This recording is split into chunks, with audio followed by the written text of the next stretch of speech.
the manufacturing sector and its contribution, which I'll explain in a minute more, proves that these policies that we have taken up to support manufacturing is actually paying good rewards. So overall, the aim is at boosting domestic employment opportunities, ensuring high and sustainable growth in India's share to the global GDP over the next 5 years. There were a lot of concerns expressed even when we were discussing the budget speech, general discussions, about have you cut down on resources being given to the social sector? I would want to take this opportunity once again. I did it last time, I'll say it now as well. I seek your permission for it, sir. Agriculture and allied sectors. We have not cut down, on the contrary, more is being given. 1.44 lakh crores was the allocation last year. This time it's gone to 1.52 lakh crores. 8,000 crore more than the last year. And 1.22 lakh crore more than the BE of 13-14. Education, employment and skilling, very important sector, sir. 85,000 crore was the allocation in 2013-14. Last year it was 1.20 lakh crore. This year it is 1.48 lakh crores. So 23% more allocation, that is 28,000 crores more than the last year. Women and girls. I did hear quite a few honourable members speak saying allocation for women is not substantial. I'm afraid not, sir. It is substantial. 96,000 crore it was in 2013-14. Last year it was 2.31 lakh crore. This year it is 3.27 lakh crores. 41% more allocation, or 96,000 crores more than last year. So rural development, including infrastructure, had 87,000 crores in 2013-14, whereas last year it had 2.38 lakh crores. This year it is 2.66 lakh crore, 11.7% more allocation, that is 28,000 crore more than the last year. Urban development, sir, which is important for many of the cities which expect to grow because the population is also growing in them. 12,000 crores was the amount in 2013-14. In 23-24, 76,000 crore. Now it has gone up to 83,000 crore, 7,000 crore more than the last year. Health and social welfare, sir, on which a lot of members have expressed concern. 72,000 crores it was in 2013-14. It was in the last year 1.43 lakh crores. Now it's gone to 1.46 lakh crore, 3,000 crore more than last year. So in a nutshell, the union budget this year balances several overriding imperatives: growth, employment, welfare spending, capital investments, and fiscal consolidation. We've tried to balance all these without compromising on any one sector, and I'm glad to say, eventually, even on fiscal consolidation, we've kept our word up, the word given in 21, that there will be a glide path for fiscal deficit management, and that has been kept up. We have kept the word, and therefore the balancing of these very... Honourable members, it is now 6 p.m. If the House so agrees, we may sit beyond 6 p.m. today till disposal of the appropriation bills and the Finance Bill number 2, Bill 2024, and special mentions. Do I have leave of the House to extend the sitting beyond 6 p.m.? Honourable Finance Minister, please continue. Thank you, sir. So we've tried balancing all these overriding imperatives, and I think if honourable members would recognize that given our constraints, we have tried maintaining the balance, and we've, I would think, succeeded in maintaining that balance. Sir, the creation of the internship opportunities that we've brought in for first-time job seekers and the skill development, I would think very critical this year, leading towards the first few steps leading towards Viksit Bharat in 2047. Sir, augmentation of the social sector spending with a thrust on human development and comprehensive social security, particularly for the disadvantaged sections of our society, is something which I'll again draw your attention. So the two guiding principles, if I can summarize it that way, are social inclusivity of people from all strata and equitable development of all regions by adopting a whole-of-nation approach. And that is what I think would address the high aspirations and expectation of our people. So if I can quickly summarize on the budget for Jammu and Kashmir, sir, the important point which I would place on record, which people who have gone through the budget will realize, that the fiscal health of the state is coming on the groove from where it was earlier. It required a lot of management by the administration. We have definitely taken the burden of managing the state police's expenditure, and substantial financial support for a state of 17,000 crore in this budget has been extended. As a result of these kind of steps that we've taken, sitting with the UT Jammu Kashmir authorities, I can tell you that the fiscal deficit of the GSDP is estimated to fall to about 3% in 24-25, which is remarkable, I would think, and I would appreciate the officials who are managing the economy in J&K to have completely removed the legacy problems that they had and to get the economy on course. I think they have done remarkable, very detailed, going to detail kind of a work, and J&K administration therefore requires one word of appreciation from this august house.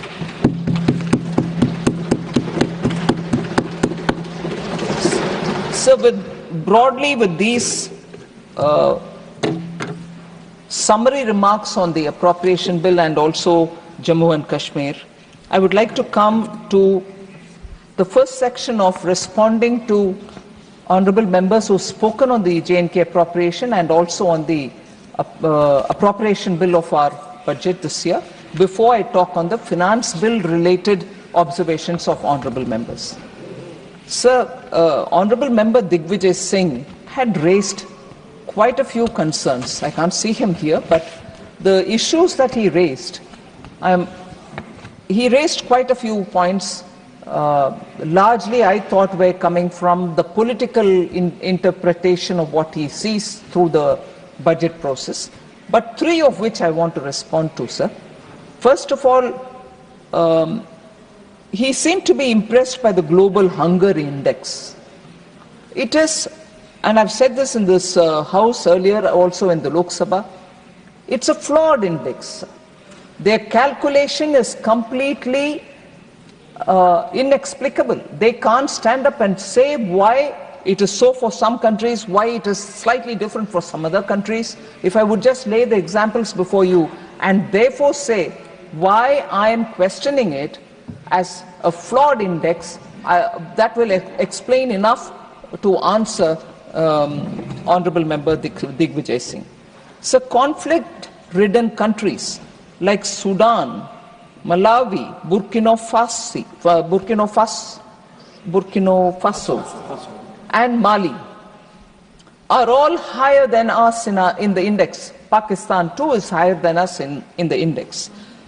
Nothing wrong with countries being above us if they have to be there, and I don't grudge it. But then they are higher than us, knowing very well the economies there have serious basic problems. The index does not explain as to how these countries are higher. And when we say we've taken care of feeding the poorest of the poor and not getting into the numbers, because they would say, oh, 80 crore of your people are poor. I'm not getting into that. But ensuring that nobody remains hungry, we have ensured distributing grains for 80 crore people since 2020. And it seems that the global hunger index has not taken that on board.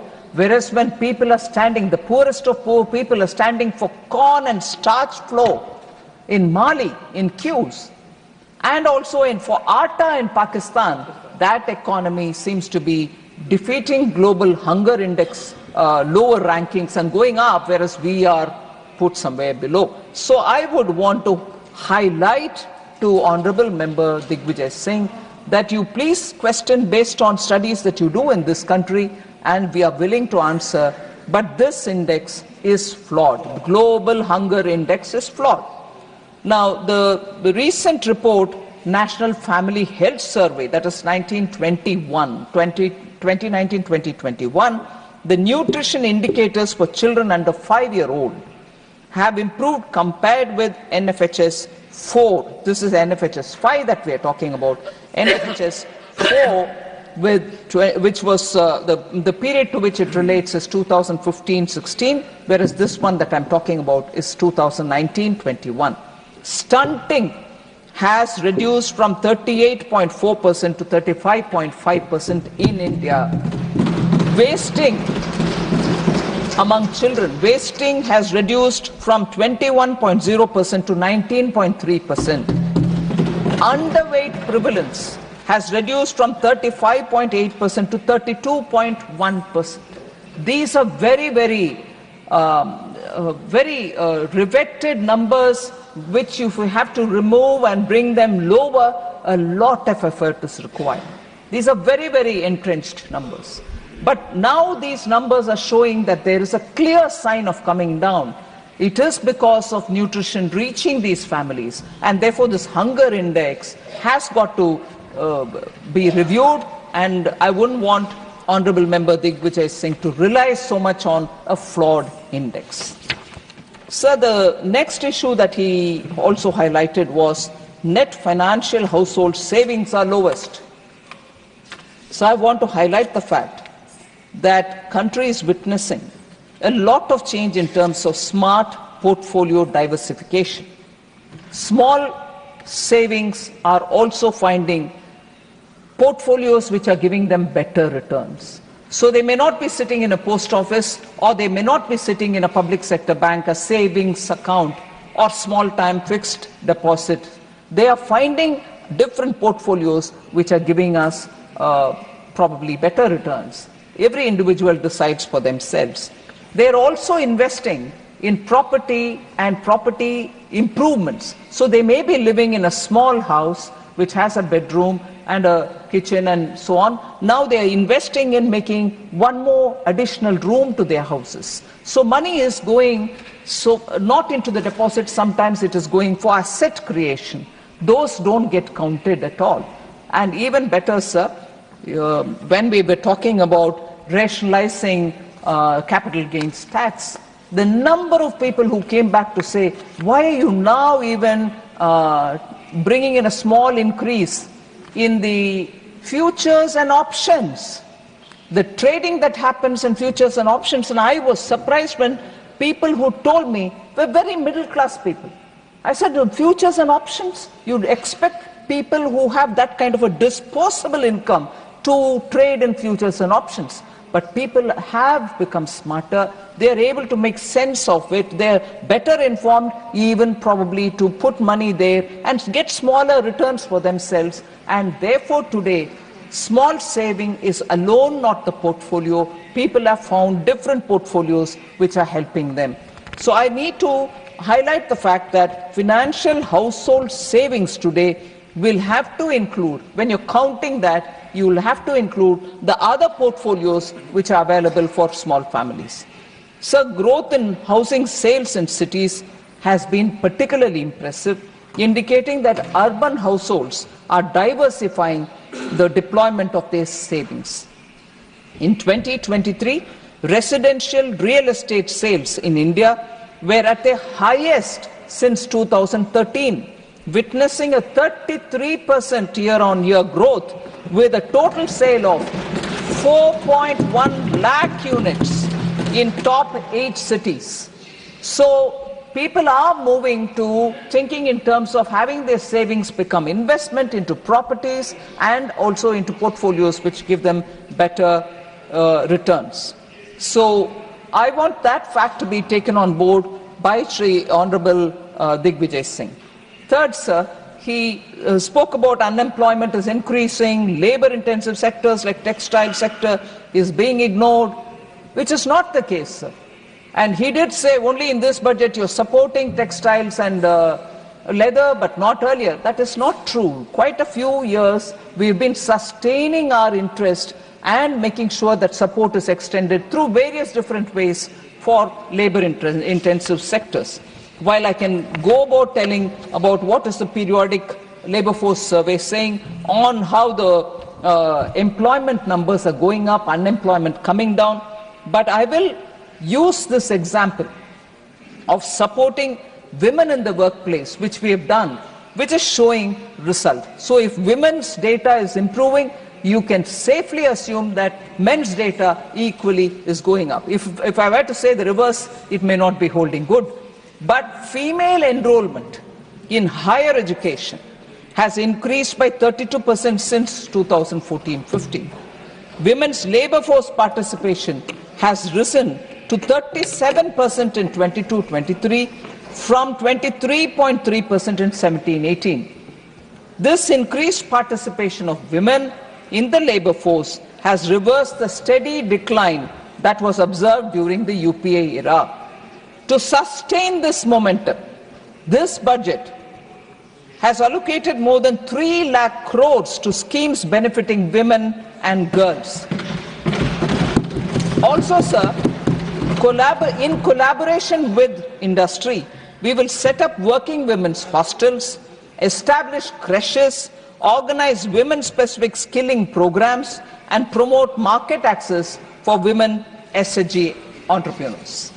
So, Honorable Member Digvijay should actually look at various different sources before he has reasons to believe what he said, sir. I would direct his attention towards that. So I've tried, therefore, to address issues raised on unemployment by very many different members. I'm not naming them. I have a list here. Social sector public spending. And also, I think even during the budget speech, I did say that concern of few members that attention is going only to some states and not other states. I think I've dispelled that, but these issues have been addressed. Now I come to talking about the finance bill, sir. I'll give a brief opening remark and then go to talking about specific issues which honorable members have raised. So this finance bill has actually very clear route. It's ambitious. We've tried to create a taxation system that is simple, that is equitable, and easy to administer. The system that recognizes the efforts of the taxpayer in nation building. So we trust the taxpayer and we want to give him or her a simplified taxation scheme of things. So the revenue proposals which have been brought in here focus on 2 areas. Ease for taxpayers by simplifying tax laws and procedures, and also facilitation for growth and employment.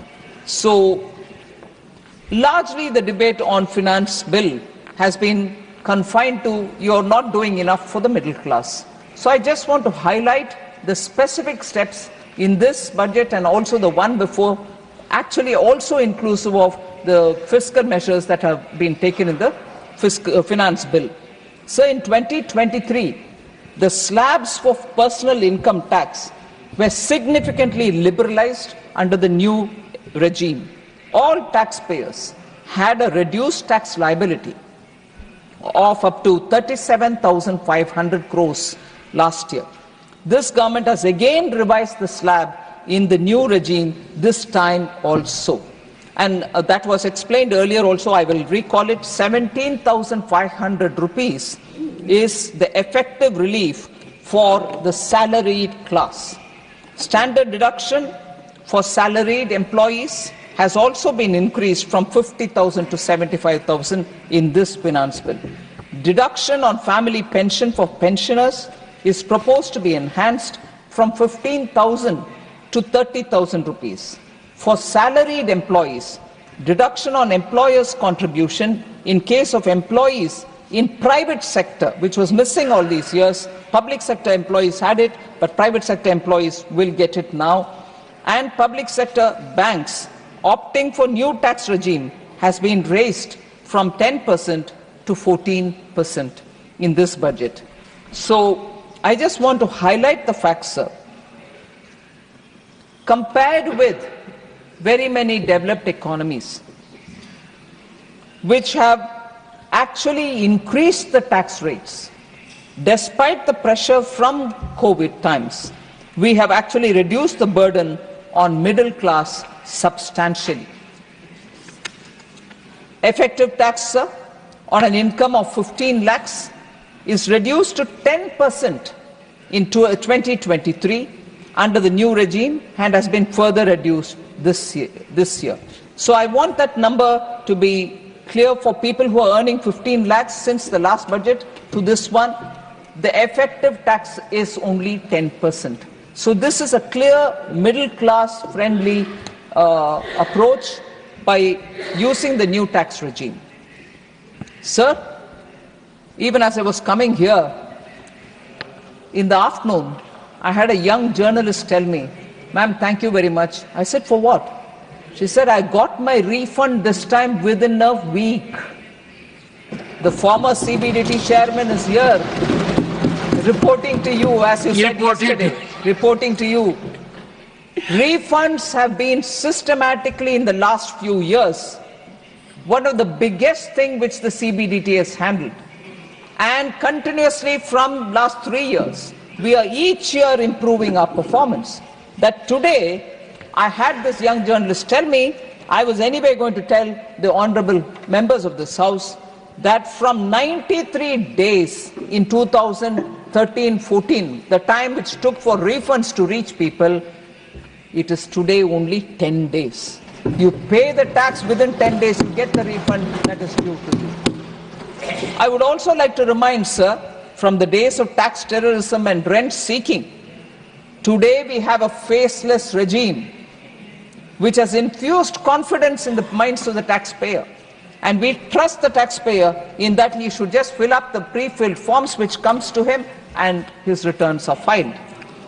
We also periodically come up with Vivad Se Vishwas schemes which are aimed at reducing litigation so that all the pending litigation can be cleared and demands also can be removed. So this has brought relief to a lot of taxpayers, particularly the MSMEs, individuals and small corporations. Sir, this budget, small, old, petty and unverified tax demands of 90 lakh taxpayers were removed from the records as announced in the interim budget 2024. 90 lakh taxpayers pending demands, unverified tax demands have all been removed. Actually, this corresponds to 1.1 crore entities. So that's the kind of relief, and this largely benefits the middle class. Angel tax was removed, sir. I don't need to go into it. It was brought in 2012. We tried doing several things to make it softer rather than that kind of a exploitative tax, which is what was the Congress Party's description of angel tax was. They brought it in so they should know about it, and they said it is exploitative. We have removed it. So, sir, we've also announced in this budget a comprehensive review of the Income Tax Act in this budget. It's not going to be forever. 6 months is the time I've given them.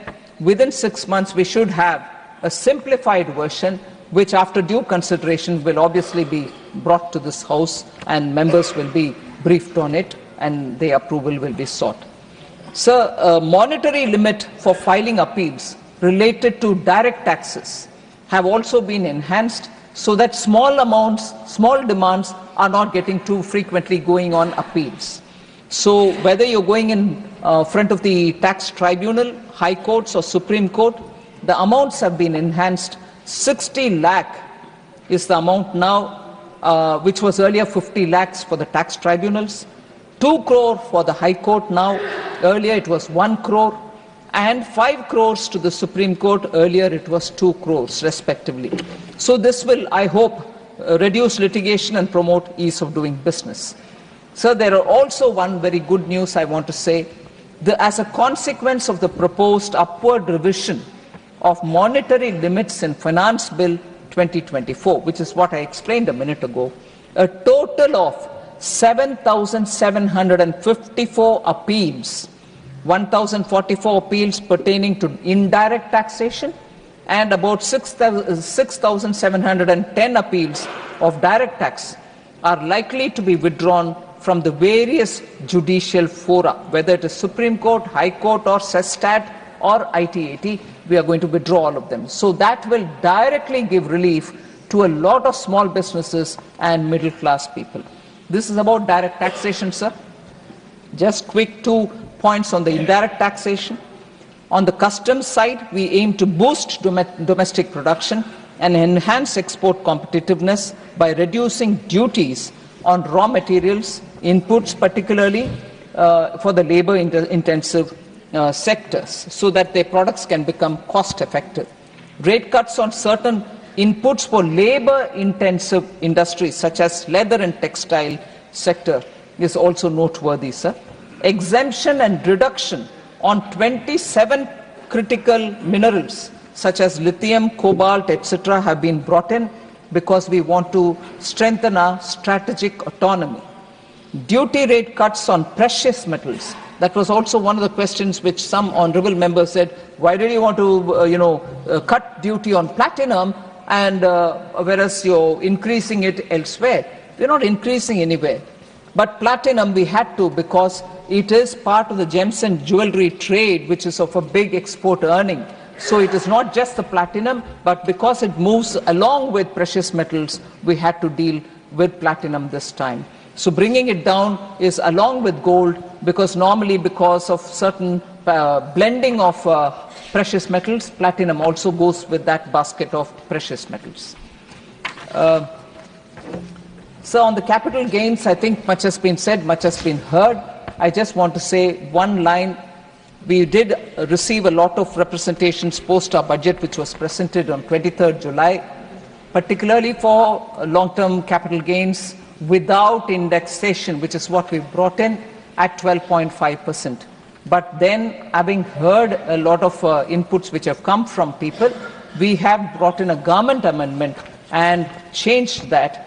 So the current tax proposal for land and building assets acquired by individuals and HUF before 23rd July 2024, it stipulates that in the case of transfer of a long-term capital asset, being land or building or both, by an individual or HUF, which is acquired before 23rd July 2024, the taxpayer can compute his taxes under the new scheme, that is 12.5% without indexation, and old scheme 20% with indexation, and pay such tax which is lower of the two.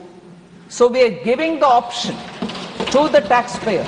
You try working out the numbers through this scheme without indexation, 12.5%, or you go through with indexation at 20% and see which is going to give you the lower rate, and do pay your tax only on the lower rate. So we have given that option to the assessee, and I think this is a very progressive, looking forward kind of a approach in dealing with the inputs which we have received from people. This ensures, sir, that no one faces additional tax burden due to this change. Furthermore, rollover benefits remain unchanged from the earlier provisions. What is rollover benefit? Rollover benefits allows taxpayers to defer the payment of capital gains tax by reinvesting the proceeds from the sale of an asset into another specified asset within a specific time frame. Whether it's another 1 or 2, he can invest, and up to 10 crores that is entertained. So that rollover facility again softens the attempt of tax, the long-term capital gains tax on the middle class. This means homeowners have an option to reinvest their proceeds up to 10 crores in another property without paying the long-term capital gains tax with specified conditions under Section 54. So I'll now come to the much talked about health insurance, the GST on it. I did mention in detail in the Lok Sabha when I spoke about it, but I will say it for the honourable members who have raised it in this August House as well. Sir, it was a bit disappointing to see a matter which is entirely in the realm of GST Council is, sorry?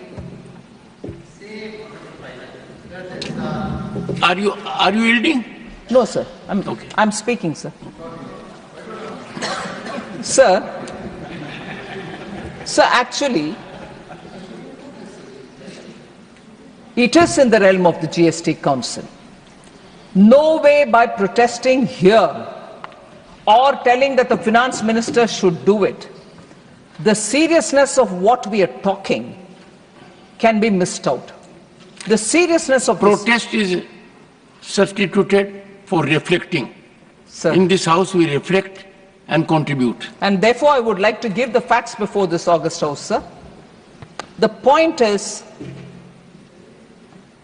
I had to say this and I will say it. Before GST 2, medical insurance premiums were taxed. I have quite a few voices which tell me, oh, so, are you saying it was there then and you won't do anything about it? No.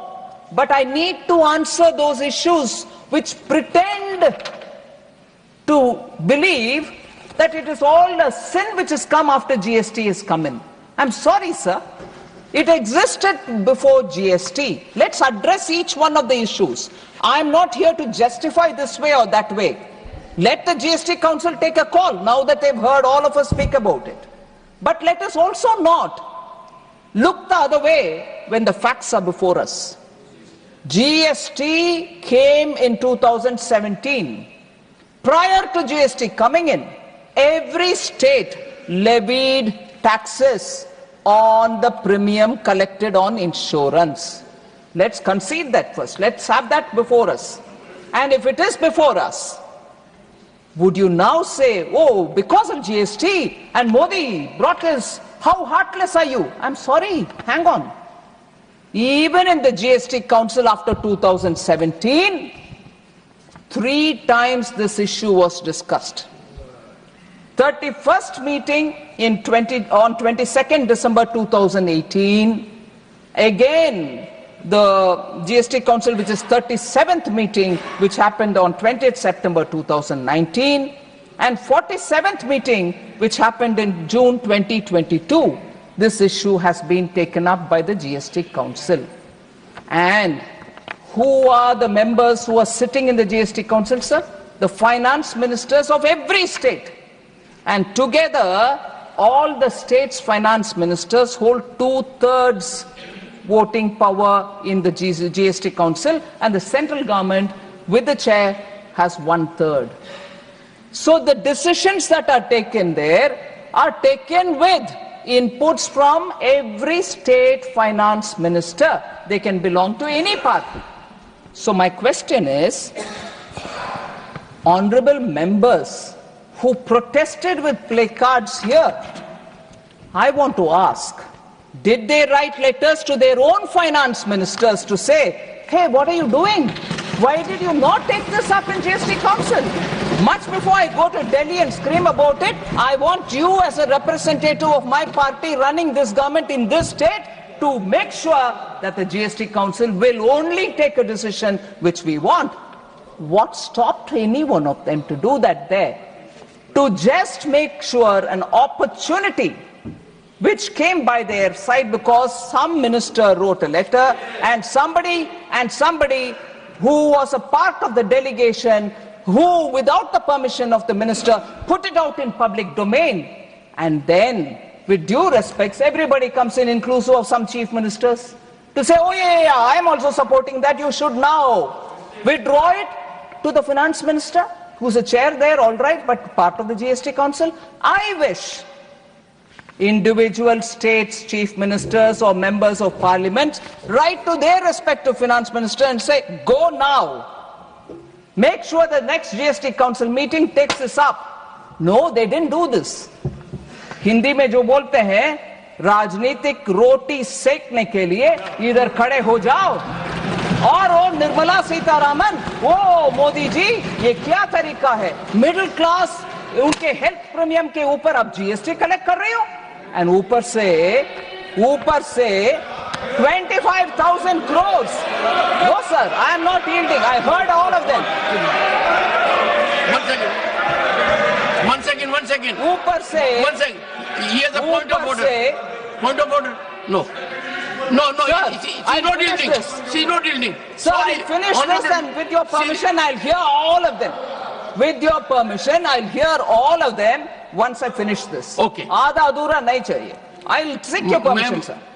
Sir. If not all, those who are willing to make contribution. Otherwise, I have to hear all of them. I leave it to you, sir. Okay. Sir, then there was this whole report which was based on some kind of a parliament reply or RTI or whatever, which got carried in a newspaper also. 24,529 crores have been collected. GST was collected on medical insurance.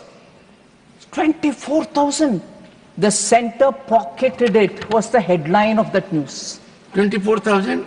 24,529 crores were collected as medical insurance premium, and this is pocketed by the center.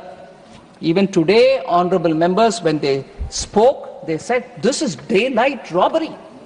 I heard 3 honorable members say daylight robbery. I want, with due respects, to submit, sir. We may agree with a particular taxation, we may agree with a particular rate in a particular taxation which has been on a particular item, or we may not agree. But that is a constitutional body, as much as the parliament here. They have in their wisdom taken a call. We may agree, we may not agree, we may go and say, no, this is wrong, we will reconsider.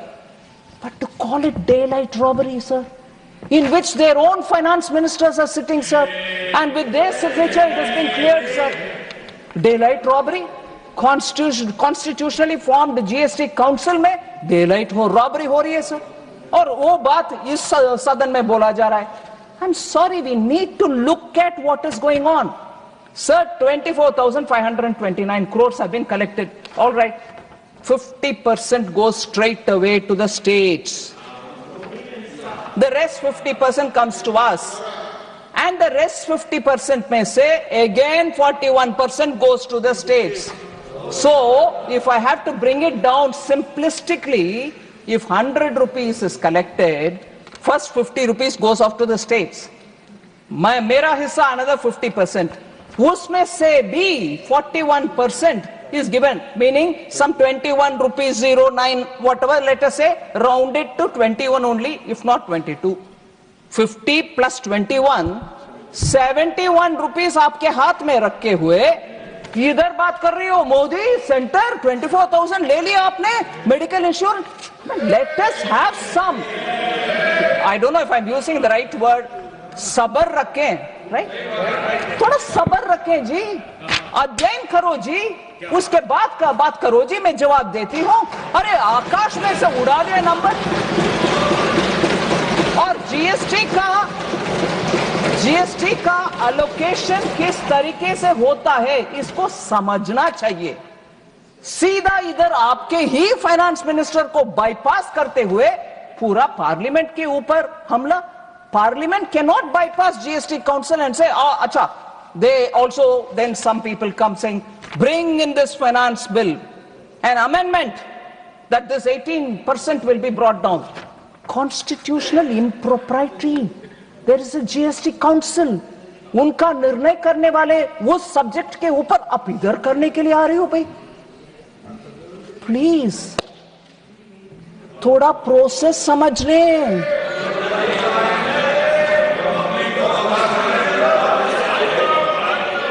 Sir, and I'll humbly submit, sir, not only are the finance ministers of every state is sitting to take the final call on every rate which is determined on items, There is a fitment committee which looks into these things much before it comes to the council before the ministers.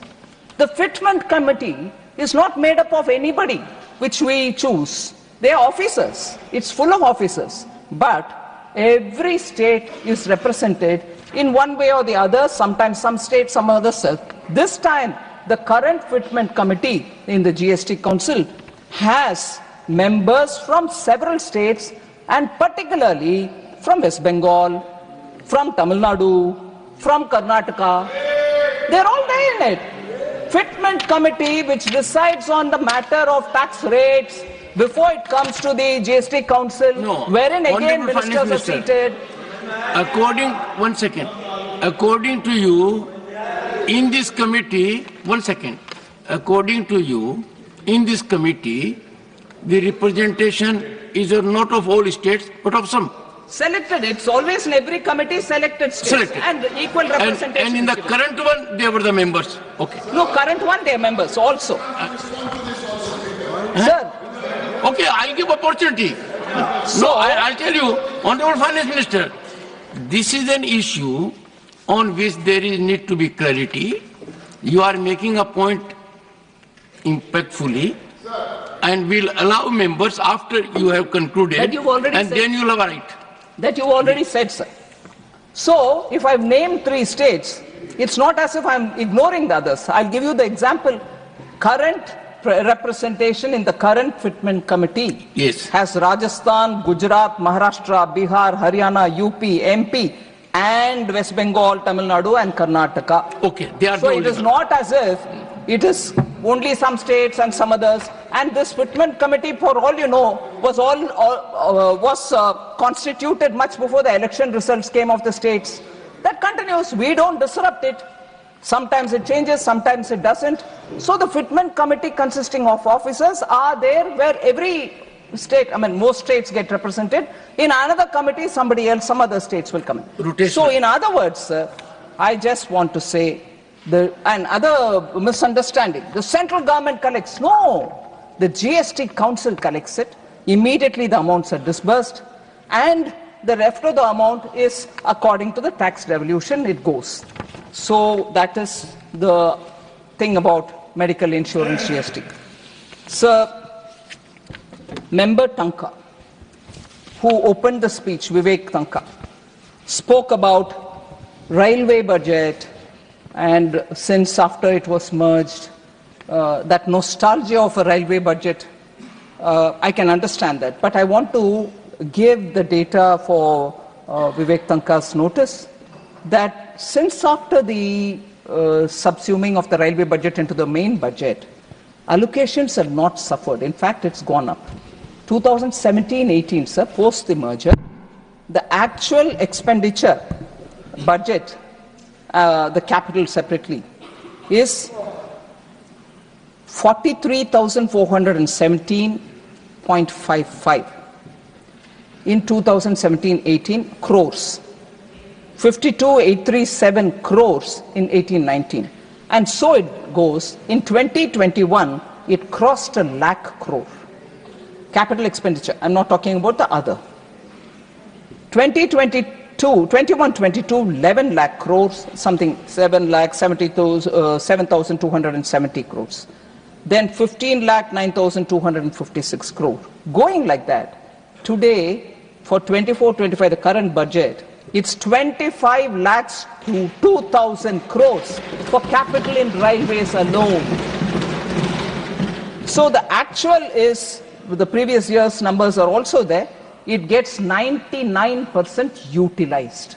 So the bringing the railway budget into the general budget has not in any way made railways suffer. Sir, Vijay Sai Reddy, the honorable member, spoke about minimum bank balance, and when the balance, minimum balance has been kept, banks have been collecting penalty from account holders. So I want this to be laid clearly, that the minimum balance requirement does not apply to PM Jan Dhan account holders. It does not apply to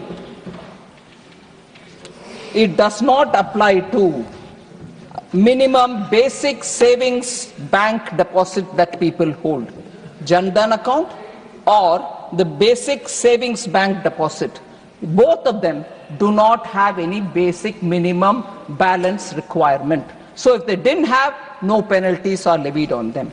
No charges are applied for non-maintenance of minimum balance by the Jan Dhan accounts. In addition, banks also open basic savings bank deposit accounts where no charges are levied for opening of accounts, and in these accounts also no minimum balance is required to be maintained. Let's be clear. So not small account holders are being penalized for not having minimum balance. That should be clear. There are around 65 crore the basic savings bank account holders in this country, including of 52 crore Jan Dhan accounts. So none of them are, 65 crores are not being touched for penalizing you didn't have minimum balance in the account. So, in addition to this, the minimum, Jan Dhan account holders are also given accident insurance of 2 lakh rupees and also a RuPay card with no additional charge for the RuPay card. Overdraft facility of about 10,000 rupees is also extended to them. Not only are we not penalizing them for not having a minimum balance, but we also give them this facility. So for other types of saving accounts, of course, the banks will decide based on what their boards approve. So they are not the basic accounts, they are not the Jan Dhan accounts.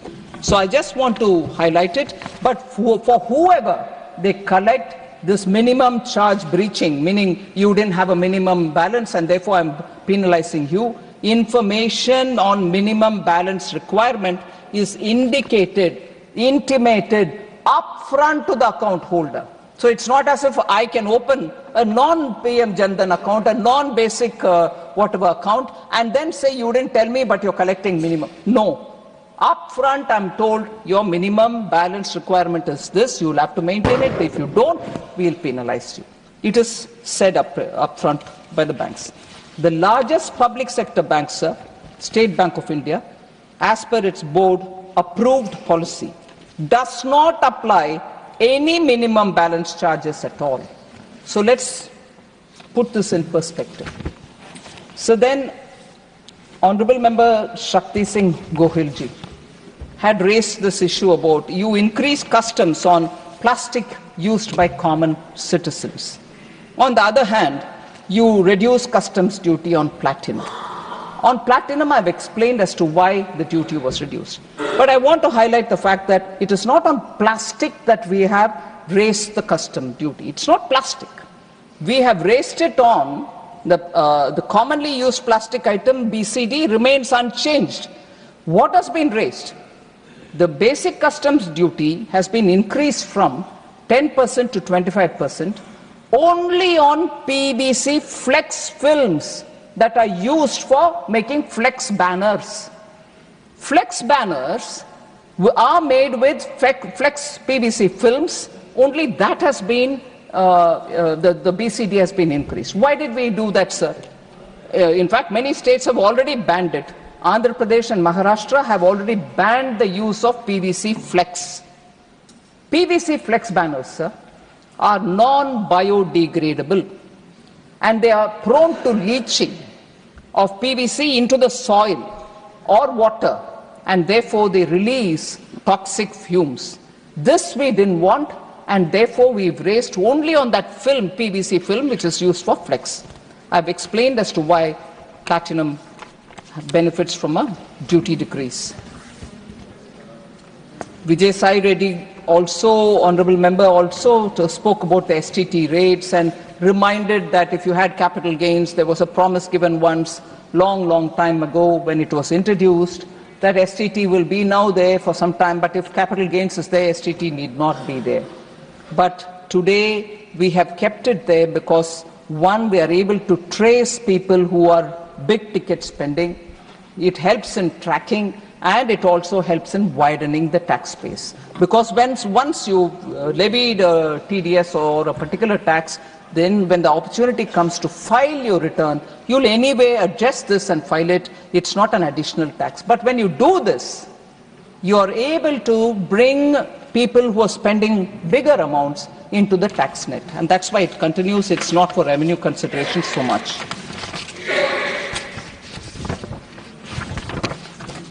Sir, I can't see Member Sanjay Singh, Honourable Member, who raised a lot of issues. But one or two things which I want to highlight, sir. Recovery. He expanded on haircuts, read a list of material. They are not classified material. They come out because NCLT puts it out or the resolution professional puts it out. They come out in public. We don't waive, and these are court processes. NCLT will have to stamp after the resolution professional decides on between the two parties as to how this will be executed. So recovery proceedings are part of a judicial process. The resolution plans are approved by a transparent judicial process. The defaulting promoter are not allowed to rebid for their own company so that we don't have them coming through the back door and getting it for lesser price now. These are all preventing wrong business practices. So I would like to highlight that all the details of the various cases are already available in the IBBI portal. So over and above what he read out, Honourable Member Sanjay Singh can go to the IBBI portal and take all the detail. They are there for everybody to see. IBC actually has brought in a very big shift, paradigm shift, in the debtor-creditor relationship, sir, and it provides for a streamlined one-stop solution for resolving insolvencies, keeping in mind the spirit of IBC, which this Parliament has passed, is not take company towards liquidation, keeping them as going concerns. So when you're doing that, the resolution professional arrives at a number which is going to be helping that institution to run. And let me also say, sir, most of all these are a result of what happened through the phone banking. And we are trying to come and solve these problems so that banks which suffered, the twin balance sheet problem which was all there between 2013-14 and to an extent even in 15, people telling us twin balance. Sorry, sir. I gave you a good relief regarding phone banking. Yes, sir. I inquired last time, but this time I avoided asking about oil bonds. I studied it myself. So that question was not raised, at least from the chair. Thank you, sir. So what are you saying now? This is new. Sir, I'm saying that when companies are on the verge of collapse and an IBC process brings in a resolution professional and decides the worth of the company and then puts it out for bidding or calls for tenders for the company to be taken over, the existing defaulting promoters never given a chance. After which, there are processes, like for instance, banks nowadays go through the process of giving the bad debt with a proper standard operating procedure to a company. The the name is slipping me, sir. It's a company which takes over the bad debt, gives them a paper, and after when it is all sorted out, it is put out on sale, then the bank gets the rest of its due and its account. Till then, if it hadn't happened in a RCL process, if it hadn't happened, the banks would every year have to put money in the name of provisioning till such a time that money is collected. So this myth that is being created, waiving off, writing off, no, it is a process through which banks and the burden that the banks have, burden that the banks have to provide for it, will now be actually given away to the NRCL, and NARCL then takes over that company, restores it to some order and finds a buyer. Then the money is paid back to these companies. If this is not happening and it is actually going in the name of liquidation, then the professional sits and sorts it out, gets the NCLT to review it, and stamps the amount which has been agreed. So there is no role of the government here. It is a court process. So I want, there are studies done by IIM Ahmedabad, which has looked at 3 years of post-resolution. Their average sales rose by 76%. Employee count recovered, and nearly pre-bankruptcy levels have been reached by most of these companies which were given off like that. Average total assets rose to about 50%, and capital expenditure has increased to 130%. So the resolution that he is talking about, and claiming all this is a huge haircut, I want to please ask honourable member to study what cost this. Then he'll know whether with this resolution we are doing a better thing, or if he had left it high and dry, whether the value of these companies would have been ever realized, or they all would have become junk in a junkyard. What is going to help the economy? We need to understand that. But coming from Honourable Member Sanjay Singh, I am unable to resist the temptation, and therefore I will have to say. Ma'am, help if you can resist. Because if it is temptation, then the best and most wholesome is to resist it. To resist it, sir? No, but I would, for the benefit of the House, say it, sir. That yes. Here's an honourable member of Parliament who's saying this. I'm not even talking about the present situation in his party, but before they won the election. And I say this with a sense of responsibility and a pain in my heart. Didn't they say they had a sack full of evidence against that former Delhi Chief Minister, a lady Chief Minister? A sack full of evidence. We can send her to the jail. That much material I have on her corruption. I want to ask, where is that sack now? Where is that sack full of evidence? It was all false claims. They went on speaking about it and somehow distracted the minds of the people. Today, they are talking about those companies for whom resolution is being made possible so that the economy can benefit. I don't know whether the sack full of evidence was evidence at all. Assume they were evidence. Why are you not using it now? And this party, which Honorable Sanjay Singh represents, didn't do any of that, gave false promises. If anything, I would like to ask him, it's an allegation which is now in the court. How much loss has the Delhi's government exchequer has faced because of the faulty liquor policy? It is a matter of the court. But I'm asking, you're worried about the haircut?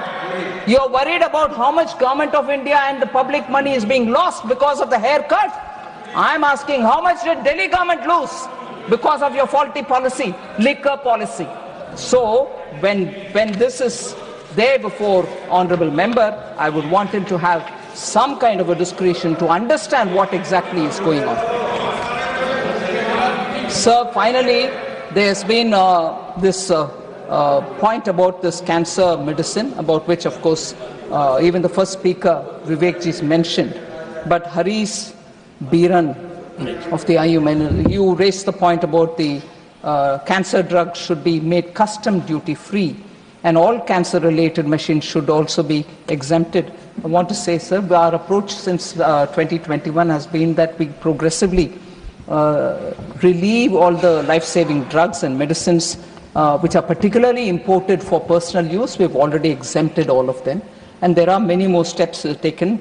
That particular name, I remember, Zolzeng Ma and Wiltip So, have been the spinal muscular atrophy, about which Honourable Member Vivek Tanka spoke, have all been now removed from the burden of customs duty, sir.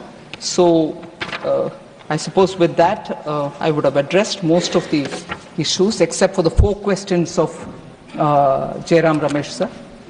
The 4 engines, about which 1 engine I had already spoken. Private investment is stagnating, is his feeling. I want to highlight the fact, sir. Private sector investment has been increasing since the pandemic.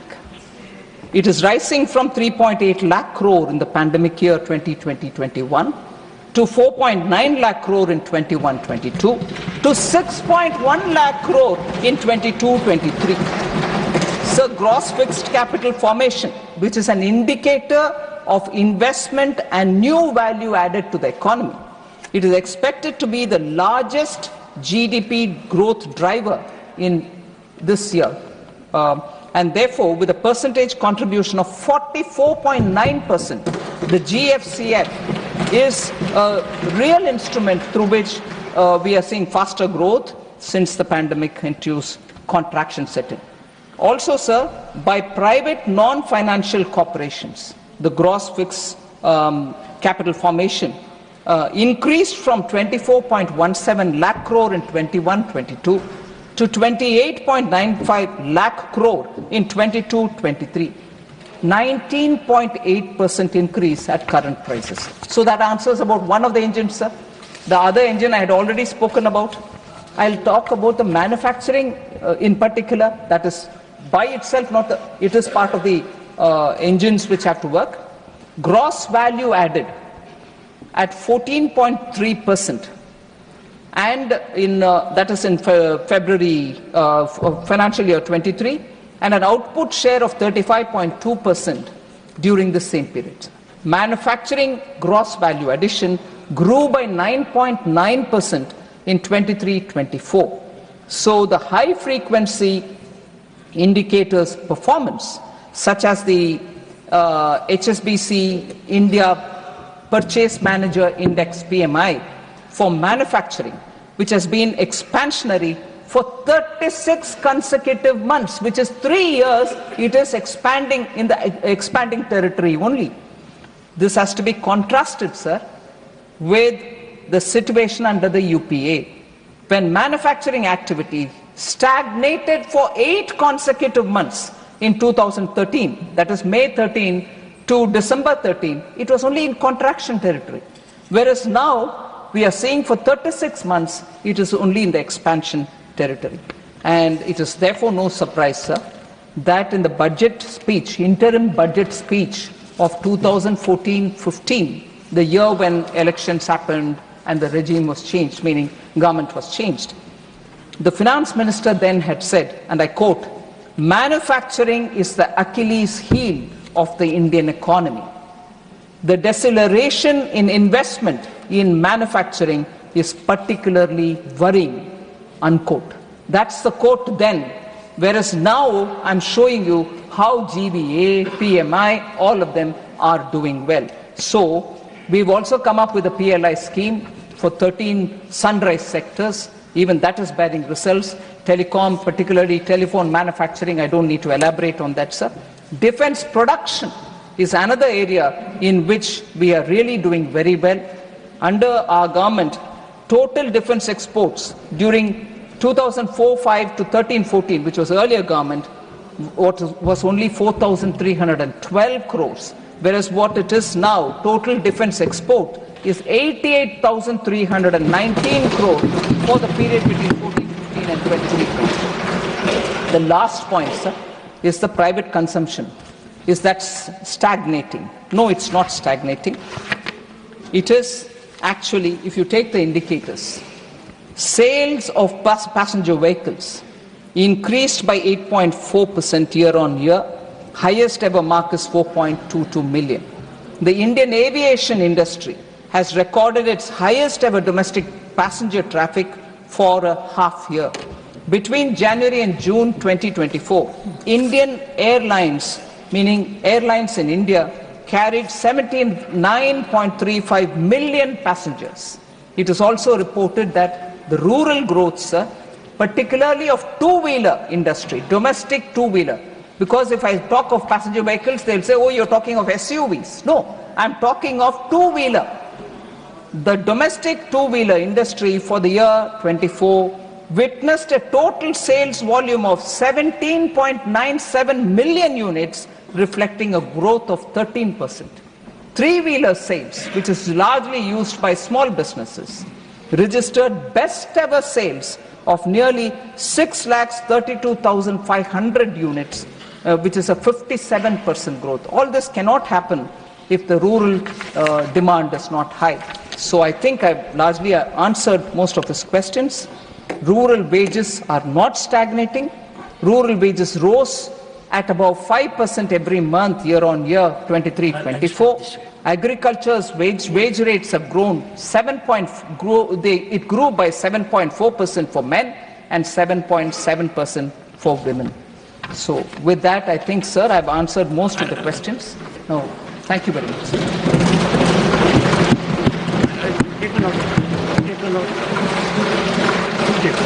I have taken note of. I'll go. Honorable members, normal practice is that after there is reply, I go to the next item. Since the Honorable Minister has volunteered to respond to the issue related to levy of GST on policies, I will give that extraordinary permission with a caveat that this will not be a precedent. Otherwise, the good gesture of the Honorable Finance Minister will always be a problem for any chair, that at that point of time, this was allowed. So, before I call upon Derek O'Brien, sir, my request is specific pointed issue with respect to levy of GST on policies. No, argument. Anyone disturbing, we have reached a consensus outside also. Anyone who disturbs a speaker forfeits several privileges. Please, only Derek O'Brien and the Honorable Minister to respond. No one else. I'll come to you, John Bittas, later on. Yes, sir. When you said that after the Minister responds, extraordinary that the member of the opposition can ask for a clarification. I didn't say that. Let me be clear. Or words to that effect. No, 1 second. Because 1 second. I'll give you. What I said is very categorical. What I say is, number one, this is not a practice emanating from chair. Number two, it does not create a precedent. Number three, it has happened because the Honorable Minister has volunteered. And number four, because the chair has agreed. It does not lie with any of members here. So that is clearly understood. You may now ask pointed question or questions. Before I ask that, sir, all of us sitting here also indulged for 1 hour, 12 minutes. We made 3 attempts to request the Minister to yield, and through you, sir, because the Minister did not yield, we did not press for it, we sat down. That was also a precedent that the Minister would yield. But, and it's fair enough, she's more comfortable in a flow of 1 hour, 12 minutes. We did not push for the Minister yielding, sir. Yes, good. One second. God. No, I love you. In this also, since we are moving in a, one second. Honorable members, since we are moving in a decorous groove, we did excellently. But the best practice still would be that if the Honorable Minister is on legs and someone wants to intervene, raising of the hand is good enough. Standing is against the rules. So you said then you took the seat. So let us follow those. Now, Derek O'Brien can ask what he seeks to ask with the Honorable Minister straight, through me. Through you, sir. Sir, 45 crore Indians, let me finish. I did not disturb anyone. No one can interrupt. I'm here. Thank you, sir. No one will interrupt you. 45 crore Indians, we call, are the middle class, affected by this 18% GST from health and medical insurance. This is not something which was brought here by Ms. Nirmala Sitharaman this year. I conceded that in my speech. So this is not we win, you lose, we win. No. This was there since 2017 when the shift took place. She said, Honorable Minister. Yes, it was there even before. It is not about what happened before 2014 or not. Whatever be that, it has been brought up this time in Parliament. Unfortunately, the Finance Minister used a phrase today, but we can maybe consider and remove it, quote unquote, some Chief Minister. She is more than some Chief Minister. Sir, some Chief Minister is a little dismissive, but I'm not making a point because it's not about point. Sir, hear me out. Sir, please hear me. Please. No, honorable members, please. And now please ask the question. Right, sir. Ask the question. So for these 45 crore Indians who want this to be taken out, which was there from 2017, this is our first point. We also know a little that this can't be done in Parliament. It has to be done to the GST Council, and that's my point. And that is where the Minister has told us the composition of the GST Council, which we are also aware. But I want to ask the Minister with these 3 sentences, is there anything which I'm saying which is incorrect about the GST Council in its present form? 1, the Union Government has a weightage of 1/3 voting weightage in that GST Council, Union Government on its own. The GST Council is made up of members, one state representative per state, 1 member per state.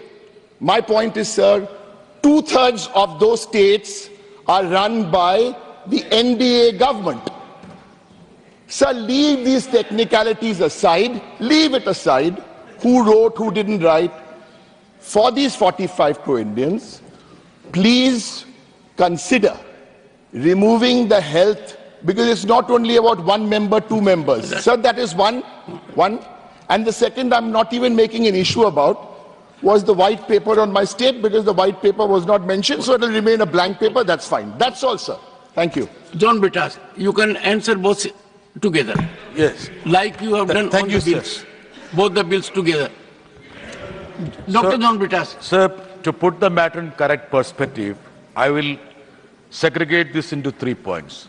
First is that when you are talking in terms of yielding, there is a practice, sir. 1 second, sir. There is a practice here. Ministers are at liberty to intervene when members are speaking. They are at liberty. But when members wants to intervene, they will never yield. It should be even. It should be even. Take your seat. Sir, first part. Second part. Derek obliged me. You do. I have never, ever interrupted a member unless he has yielded even for ministerial intervention.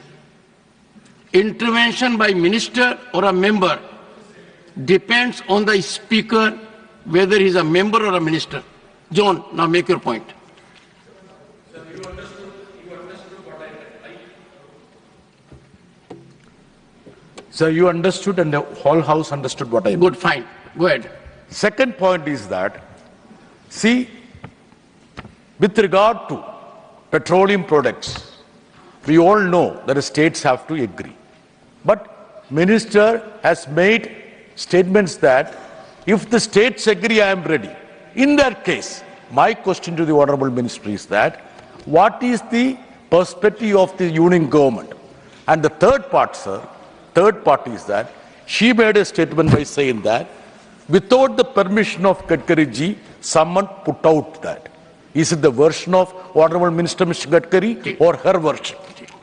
Honorable Minister, you are requested by the chair, unless you so opt, to respond to the issue raised by Derek O'Brien.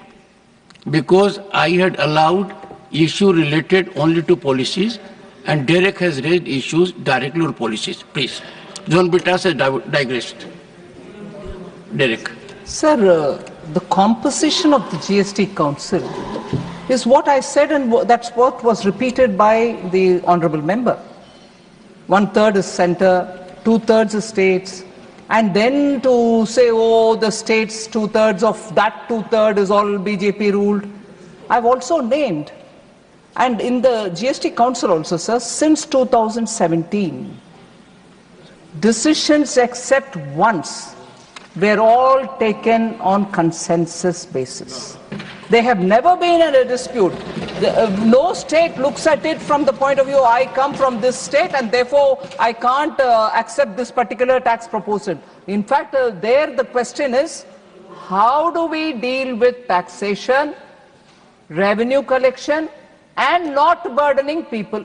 That is why, if item by item, I'm willing to sit with any honorable member who wants, or even come to this house, item by item, I will compare with what prevailed as tax before GST and what it is now, to say it is lesser than what it was before GST. So there is no divergence of view in the council, except for once, sir. There has never been this issue of, oh, we all belong to BJP, we are doing one decision, others do. No, we never. And I respect the GST Council for that very good, amicable environment that they provide. So I hope that answers. I shall first put the motion regarding consideration of the Jammu and Kashmir appropriation number 3 bill 2024 to vote. The question is that the Jammu and Kashmir appropriation number 3 bill 2024 as passed by Lok Sabha be taken into consideration. Those in favor will please say aye. Aye. Those against will please say no. I think the ayes have it, the ayes have it, the ayes have it. The motion is adopted. We shall now take up close by close consideration of the bill. Clauses 2, 3 and the schedule eastern part of the bill. Those in favor will please say aye. Aye. Those against will please say no. I think the ayes have it, the ayes have it, the ayes have it. Clauses 2, 3 and the schedule are adopted. Clause 1, the enacting formula and the title eastern part of the bill. Those in favor will please say aye. Aye. Those against will please say no. I think the ayes have it, the ayes have it, the ayes have it. Clause 1, the enacting formula and the title are adopted. Srimati Nirmala Sitharaman to move that the bill be returned. Sir, I rise to move that the bill be returned. Motion moved that the bill be returned. The question is that the bill be returned. Those in favor will please say aye. Aye. Those against will please say no. I think ayes have it, the ayes have it, the ayes have it. The bill is returned. I shall now put the motion regarding consideration of the appropriation number 2 bill 2024 to vote. The question is that the appropriation number 2 bill 2024 as passed by Lok Sabha be taken into consideration. Those in favor will please say aye. Aye. Those against will please say no. I think the ayes have it, the ayes have it. The motion is adopted. We shall now take up close by close consideration of the bill. Clauses 2 to 4 and the schedule eastern part of the bill. Those in favor will please say aye. Aye. Those against will please say no. I think the ayes have it, the ayes have it, the ayes have it. Clauses 2 to 4 and the schedule are adopted. Clause 1, the enacting formula and the title eastern part of the bill. Those in favor will please say aye. Aye. Those against will please say no. I think the ayes have it, the ayes have it, the ayes have it. Clause 1, the enacting formula and the title are adopted. Srimati Nirmala Sitharaman to move that the bill be returned. Sir, I rise to move that the bill be returned. Motion moved that the bill be returned. The question is that the bill be returned. Those in favor will please say aye. Aye. Those against will please say no. I think ayes have it, ayes have it, ayes have it. The bill is returned. I shall now put the motion regarding consideration of the finance number 2 bill 2024 to vote. The question is that finance number 2 bill 2024 as passed by Lok Sabha be taken into consideration. Those in favor will please say aye. Aye. Those against will please say no. I think ayes have it, ayes have it, ayes have it. Motion is adopted. Honorable members, Dr. John Bittas, only one, John Bittas had given amendments to certain clauses of this bill. Yes, sir. Let me first. Since the amendments given by Dr. Bittas could be moved only with President's recommendation as required under Article, take note, 117.1 and Article 274.1 of the Constitution of India, his notices of amendments were forwarded to the Ministry of Finance with a request to obtain the President's recommendation, which is yet to be received. Therefore, the amendments cannot be moved. You can look into the provisions. I can pass on. We shall now take up clause by clause consideration of the bill. Clauses 2 to 168 and 1st to 6th schedule. Eastern part of the bill. Those in favor will please say aye. Those against will please say no. I think the ayes have it, the ayes have it, the ayes have it. Clauses 2 to 168 and 1st to 6th schedule are adopted. Clause 1, the enacting formula and the title eastern part of the bill. Those in favor will please say aye. Those against will please say no. I think the ayes have it, the ayes have it, the ayes have it. Clause 1, the enacting formula and the title are adopted.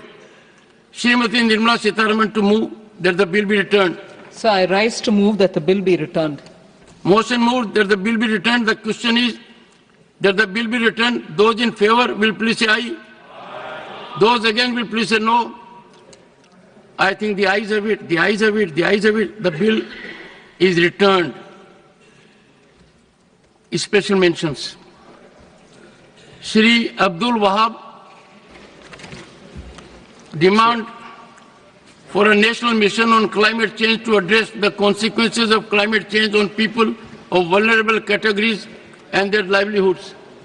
The changing weather conditions in our country is giving a strong signal to the fact that our climatic conditions are rapidly changing. My own state, Kerala, known for its pleasant weather, has observed tremendous increase in the temperature in the month of February, March and April 2024. The state of New Delhi also experienced a scorching heat wave in the month of May 24 with a high temperature of 49.9 degrees Celsius. As per the Indian Meteorological Department, the average temperature of Delhi has increased 1.5 degrees Celsius. These changes in weather conditions have significant consequences on human beings with respect to their health, well-being and safety, with extreme events of worsening air quality, changes in the spread of infectious disease, threats to food and water qualities and affects our mental health. The most vulnerable amongst is the poor, unprivileged, who is homeless, children, pregnant women, old people and aboriginal tribals. It also had tremendous impact on economic activity too, as they mostly work in the unorganized sectors such as street vendors, gig workers, construction employees. I urge the Union Government to launch a national mission on climate change to study and address the consequences of climate change on people of vulnerable categories and their livelihoods. This mission should prepare guidelines, policies, and implements welfare measures and affirmative actions for those who are most vulnerable to climatic change and its immediate events such as heat waves, floods, and bushfires. Thank you. Thank you, Mani Abdul Wahab ji. Mani Shri Mahendra Bhatt.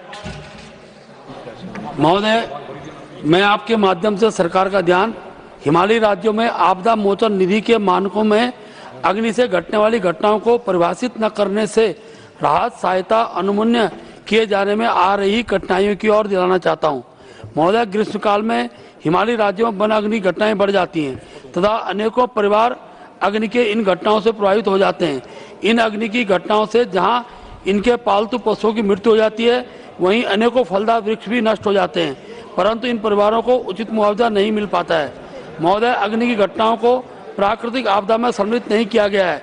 Bharat सरकार द्वारा अग्नि को राज्य आपदा मोचन निधि के मानकों में अनुसूचित किया गया है, किंतु मानकों में अग्नि से घटने वाली घटनाओं को परिभाषित नहीं किया गया है, जिससे राहत सहायता अनुमन्य किए जाने में कठिनाई आ रही है। अतः हिमालयी राज्यों के वन क्षेत्र लगे गांवों में निवासरत लोगों की विषम भौगोलिक परिस्थितियों को दृष्टि रखते हुए तथा अग्नि से घटित घटनाओं को प्राकृतिक आपदा मानते हुए राहत सहायता अनुमन्य किए जाने हेतु मानक निर्धारित किए जाने की मांग करता हूं। श्रीमती फूलो देवी Netam, demand to save Gathwara, Maharjanj and Lecha, the rice varieties from extinction. महोदय, धान का कटोरा कहे जाने वाले छत्तीसगढ़ में चावल की ऐसी अनेक प्रजातियां हैं जो विलुप्त होने के कगार पर पहुंच गई हैं। एक और सेंटेड चावल जिनमें दुबराज, विष्णु भोग, बासमती, जवा फूल, जीरा फूल, हल्दी फूल जैसी किस्मों की खेती घटने लगी है। तो दूसरी ओर औषधि गुणों से भरपूर देसी किस्म गठवन, महाराजी और लाइचा जो गाठिया रोग, कैंसर रोधी, रोग प्रतिरोधक क्षमता बढ़ाने वाले और त्वचा संबंधी रोगों के उपचार में सहायक हैं, देखने को भी नहीं मिलते। केवल हाइब्रिड चावल ही बिकते नजर आ रहे हैं। महोदय, कर्ज में डूबा किसान मुनाफे के लिए हाइब्रिड चावल उगा रहा है और सेंटेड औषधि गुणों से भरपूर चावल की खेती नहीं कर रहा है। यदि समय रहते किसानों को प्रोत्साहन पर ध्यान नहीं दिया तो इनका उत्पादन पूरी तरह से खत्म हो जाएगा। अतः आपके माध्यम से मेरा निवेदन है कि सरकार किसानों को अच्छी किस्म के बीज उपलब्ध कराए, सेंटेड चावल और औषधि गुणों से भरपूर देसी किस्में गठवन, महाराजी और लाइचा को उगाने वाले किसानों को प्रोत्साहन दिया जाए। धन्यवाद। Thank you. माननीय सदस्यगण, माननीय श्री राजू शुक्ल जी ने सूचित किया उन्हें अनिवार्य काम से भी तुरंत जाना। अगर आपकी अनुमति हो तो उनको पहले हम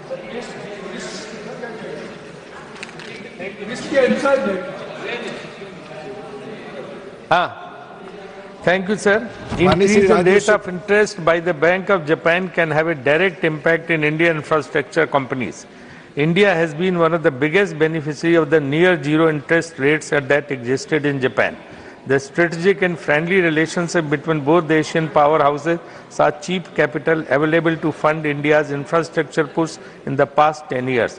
Moreover, it also pushed Indian companies to raise cheap funds to fuel their capital expenditure in the area of road and highways, power sector, financing and steel. Among these infrastructure firms have been the biggest beneficiary of low cost and loans. The impact of N-carry trade will be felt through currency impact on the loans undertaken by Indian companies. The N-carry trade will also lead to an increase in the debt serving cost of India companies who have raised long-term N loans in the last 10 years, backed by near zero interest rates. It is noteworthy that India is the largest recipient of Japan official development assistance for Delhi loans. From Delhi Metro to India's first bullet train receiving generous loans at low interest rate of 0.1% to 1.8%. The Japanese bank, SoftBank, they also invested in certain companies here. That was a wrong investment for which India is getting a bad name. So that should be investigated by the Finance Ministry. वही tax जाएगा जो approved है. These loans are premised on the condition that India will import technology and metal from Japan. At least 25% railway projects have been tied to these procurement mandate. A rising N would increase the cost of imports and distort the trade balance further. India is net importer from Japan. Government needs to have an action plan to deal with this challenge. I want to know how government is preparing to deal with the increase in interest rate by Bank of Japan that will have impacts on India's infrastructure projects. I urge the government, please, जो approved text है, जो वही उसी से related है, related आपने जो कुछ change किया वो record पे नहीं जाएगा. नहीं जाना चाहिए. As you know, approved text only can go. You know, you handle the chair.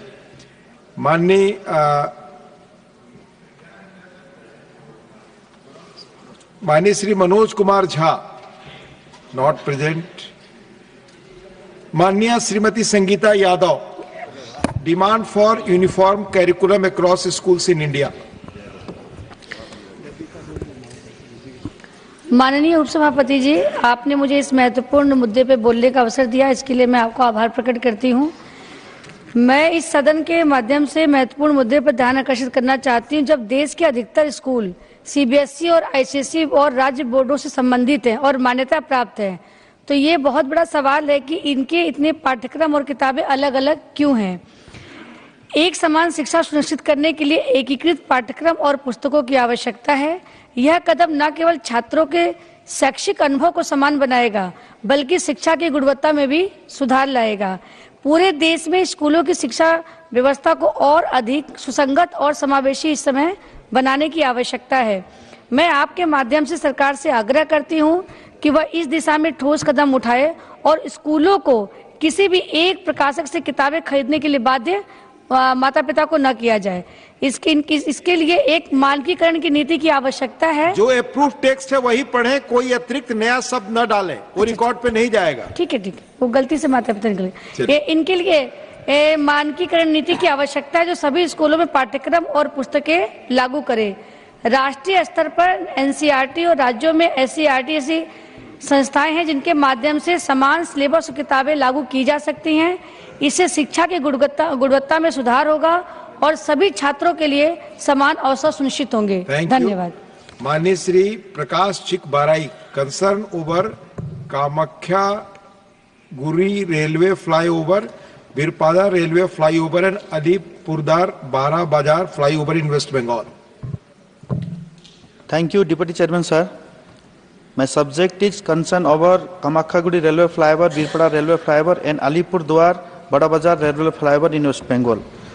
मैं आज Kamakhyaguri railway flyover, Birpara railway flyover एवं अलीपुरद्वार बड़ा बाजार रेलवे फ्लाईओवर से संबंधित महत्वपूर्ण मुद्दे को इस सम्मानित सदन के ध्यान में लाने के लिए खड़ा हूं। ये बुनियादी ढांचागत परियोजनाएं हमारे क्षेत्र के आर्थिक विकास एवं सुरक्षा के लिए महत्वपूर्ण है। इन पर ध्यान देने की सख्त जरूरत है। सबसे पहले कामाख्यागुड़ी रेलवे फ्लाईओवर कामाख्यागुड़ी और उनके आसपास के क्षेत्र के निवासी के लिए एक महत्वपूर्ण कड़ी है। इस फ्लाईओवर की अधूरी स्थिति के कारण यातायात में भारी भीड़ पैदा हो गई है। इससे यात्रियों को दैनिक कठिनाइयों का सामना करना पड़ रहा है। स्थानीय अर्थव्यवस्था को प्रभावित हो रही है। दूसरे तरफ बीरपाड़ा रेलवे फ्लाईओवर एक कार्यक्रम फ्लाईओवर की अनुपस्थिति न केवल स्थानीय यातायात बल्कि वस्तुओं एवं सेवाओं की आवाजाही को भी बाधित करती है। अंत में अलीपुरद्वार बड़ो बाजार रेलवे फ्लाईओवर एक महत्वपूर्ण बुनियादी ढांचा है जो हलचल से भरे बाजार क्षेत्रों को जिले के बाकी हिस्सों से जोड़ता है। इस परियोजनाओं की वर्तमान स्थिति ने स्थानीय आबादी को गंभीर ट्रैफिक जाम एवं सुरक्षा के खतरों से जूझने पर मजबूर कर दिया। इस फ्लाईओवर का पूरा होना सिर्फ सुविधा का मामला नहीं बल्कि हमारे क्षेत्र की सुरक्षा एवं आर्थिक समृद्धि के लिए एक आवश्यकता कड़ी है। मैं सरकार से इन परियोजनाओं को प्राथमिक देने एवं आवश्यक संसाधन आवंटन करने के लिए पूरे होने के लिए एक निश्चित समय सीमा निर्धारित करने के लिए आपके माध्यम से मैं आग्रह करता हूं। धन्यवाद। माननीय Shri Krishna Lal Pawar ji, demand for construction of ROB at level crossing number 47 on Panipat Jind railway lines section. धन्यवाद deputy chairman sir.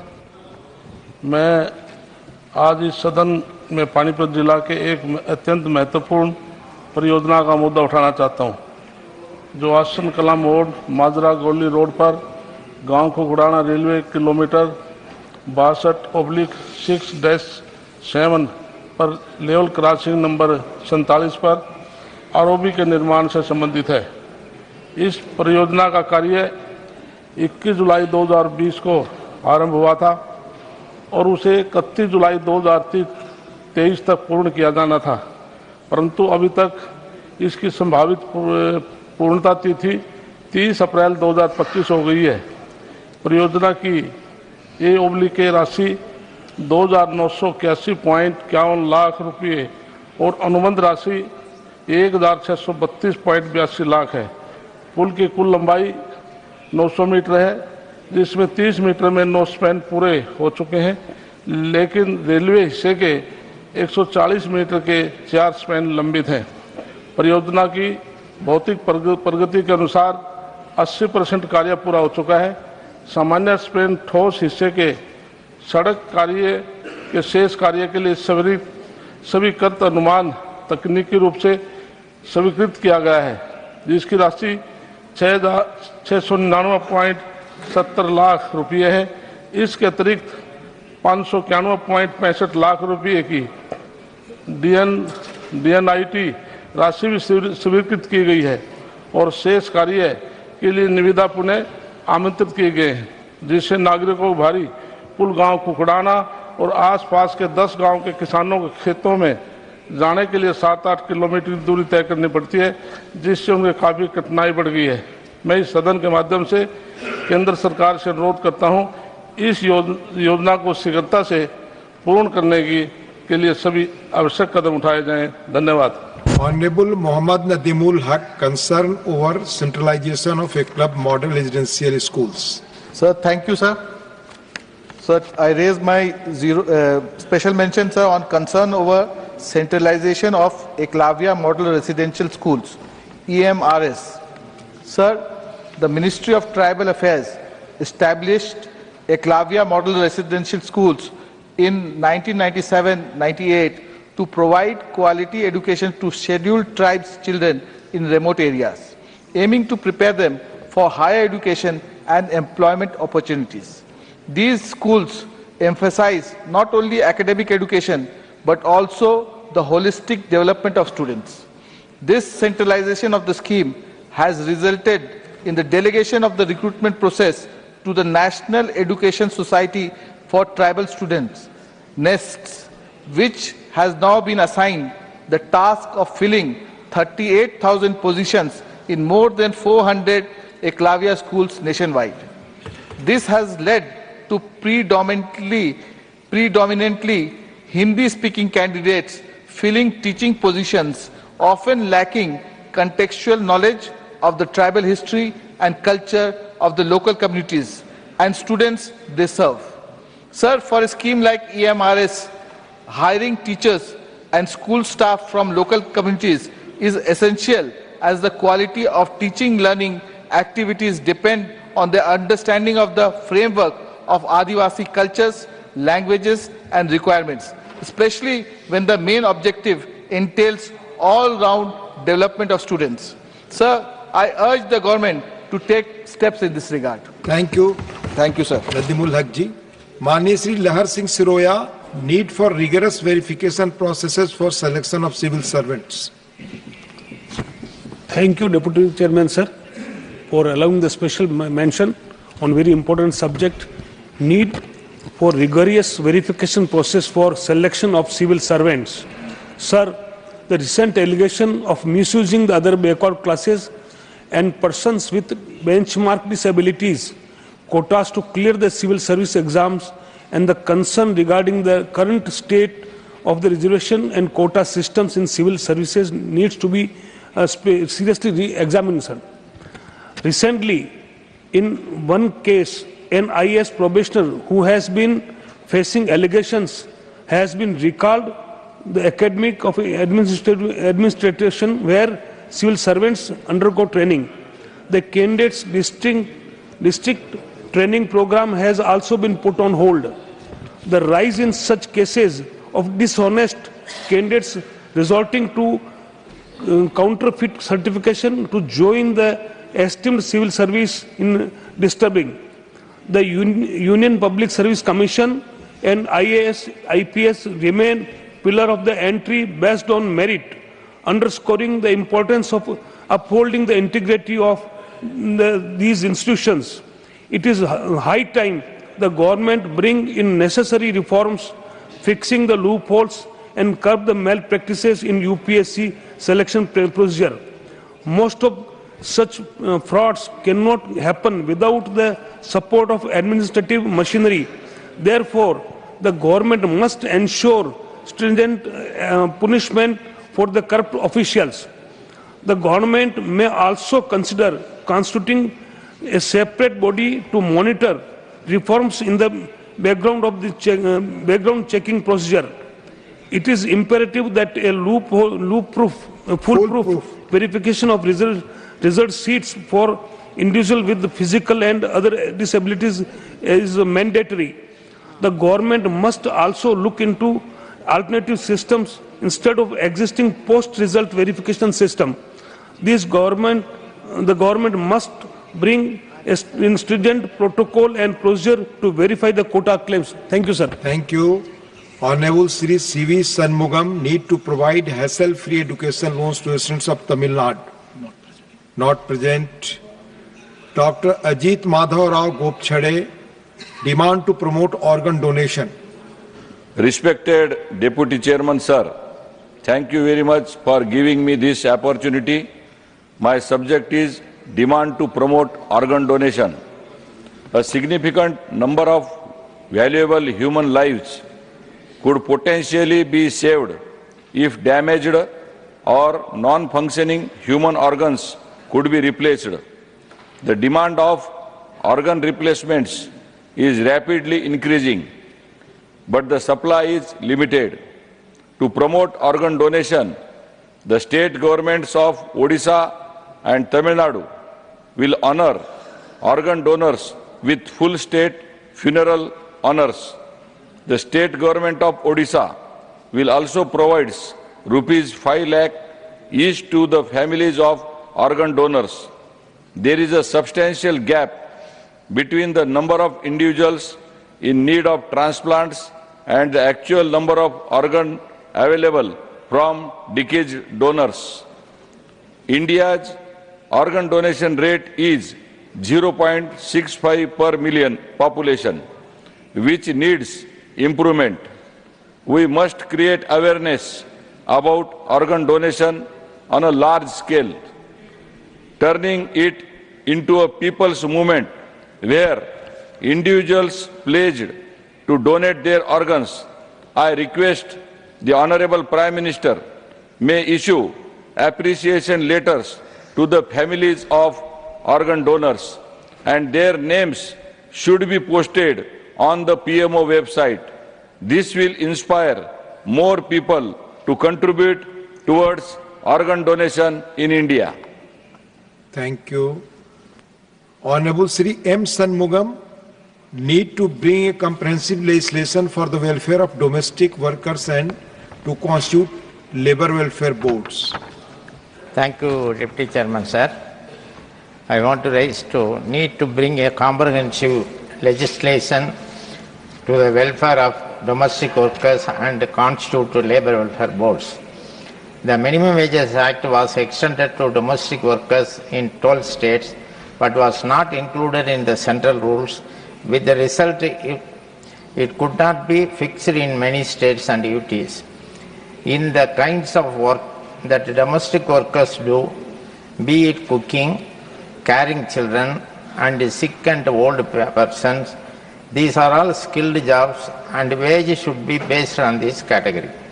The fixation of wage can be by hour basis or per day per month. It should be treated that the employer's home as the workplace of the domestic workers. According to the wage code, although domestic workers are wage workers and can be covered by the code, the way the establishment is defined excludes the private home. The ILO Convention advocates that and guarantee aspects of social security, namely medical care, sickness benefit, unemployment benefit, old age pension, employment injury benefit, family benefit, education of children, maternity benefit, invalidity benefit, funds in case of natural death, funeral expenses and survivor benefits. Therefore, it is very important that a domestic welfare board should be constituted by the union government, through which these workers will get social security benefits. Medical benefits should be provided to them by extending ESI scheme to the workers. As part of the resources mobilization of the state, a percentage of house tax can be transferred to the boards. I would urge the Honorable Labour Minister to bring a comprehensive legislation for constituting a boards all over the country with welfare measures of the social security. Thank you, sir. Thank you. Honorable Sri Harish Viran, concern over conjugal rights of prisoners. Thank you, sir. My subject today for the special mention is concern over conjugal rights of prisoners. Conjugal rights, the right of spouses to cohabit and maintain intimate relationships, are a fundamental aspect of marriage. This issue revolves around whether the right to conjugal visits for prisoners falls within the ambit of Article 21 of the Indian Constitution, which guarantees the right to life and personal liberty. There are an estimated number of 5,73,220 prisoners, including under trials. Prison is not just a place for punishment, but also for reformation. Depriving prisoners of their conjugal rights could have negative psychological effects, increasing frustration, depression, and even leading to severe behavioral issues. Allowing conjugal visits can help maintain family ties, reduce the strain on marriages, and provide emotional support to prisoners, which can aid in their rehabilitation. Conjugal rights can reduce instances of sexual violence within prisons, promote mental health, and aid in the maintenance of family ties, which are crucial for post-release reintegration. Canada, Spain, Germany, and in some states of US, such visits are acknowledged upon the rehabilitation benefits they offer. In conclusion, the conjugal rights of under-trial prisoners should be viewed not as a privilege, but as a fundamental aspect of human dignity and rehabilitation. On this crucial issue, let us remember the words of Oscar Wilde: "Every saint has a past and every sinner has a future." Further, compassion will cure more than sins than condemnation. I urge the government to look into it. Thank you. Thank you. Honorable Sri Iran Kadadi, demand for promoting cotton production in India. ನಮಸ್ಕಾರ. ಮಾನ್ಯ ಉಪಸಭಾಪತಿಗಳೇ, ಭಾರತ ಕೃಷಿ ಪ್ರಧಾನ ದೇಶವಾಗಿದೆ. ಒಟ್ಟು ಜನಸಂಖ್ಯೆಯ 48% ಜನ ಕೃಷಿ ಮತ್ತು ಕೃಷಿ ಸಂಬಂಧಿತ ಚಟುವಟಿಕೆಗಳಲ್ಲಿ ತೊಡಗಿಸಿಕೊಂಡಿದ್ದಾರೆ. ಹೀಗಾಗಿ ಈ ಸಮುದಾಯದ ಬಲವರ್ಧನೆಗಾಗಿ ಕಳೆದ 10 ವರ್ಷಗಳಲ್ಲಿ ಪ್ರಧಾನಿ ಸನ್ಮಾನ್ಯ ಶ್ರೀ ನರೇಂದ್ರ ಮೋದಿ ಸರ್ಕಾರ ಕೃಷಿ ಕ್ಷೇತ್ರಕ್ಕೆ ಬಹಳ ದೊಡ್ಡ ಪ್ರಮಾಣದ ಅನುದಾನವನ್ನು ಕೊಡುವ ಮೂಲಕ ವಿಶೇಷ ಆದ್ಯತೆಯನ್ನು ನೀಡಲಾಗಿದೆ. ಜೊತೆಗೆ ಕೃಷಿ ಕ್ಷೇತ್ರದ ನಂತರ ಜವಳಿ ಉದ್ಯಮವು ದೇಶದಲ್ಲಿ 2ನೇ ಅತಿ ದೊಡ್ಡ ಉದ್ಯೋಗವನ್ನು ಒದಗಿಸುವ ಕ್ಷೇತ್ರವಾಗಿದೆ. ಹೀಗಾಗಿ ಜವಳಿ ಉದ್ಯಮಕ್ಕೆ ಪೂರಕವಾಗಿ ಹತ್ತಿ ಬೆಳೆಯು ನಮ್ಮ ಗಮನ ಸೆಳೆಯುತ್ತದೆ.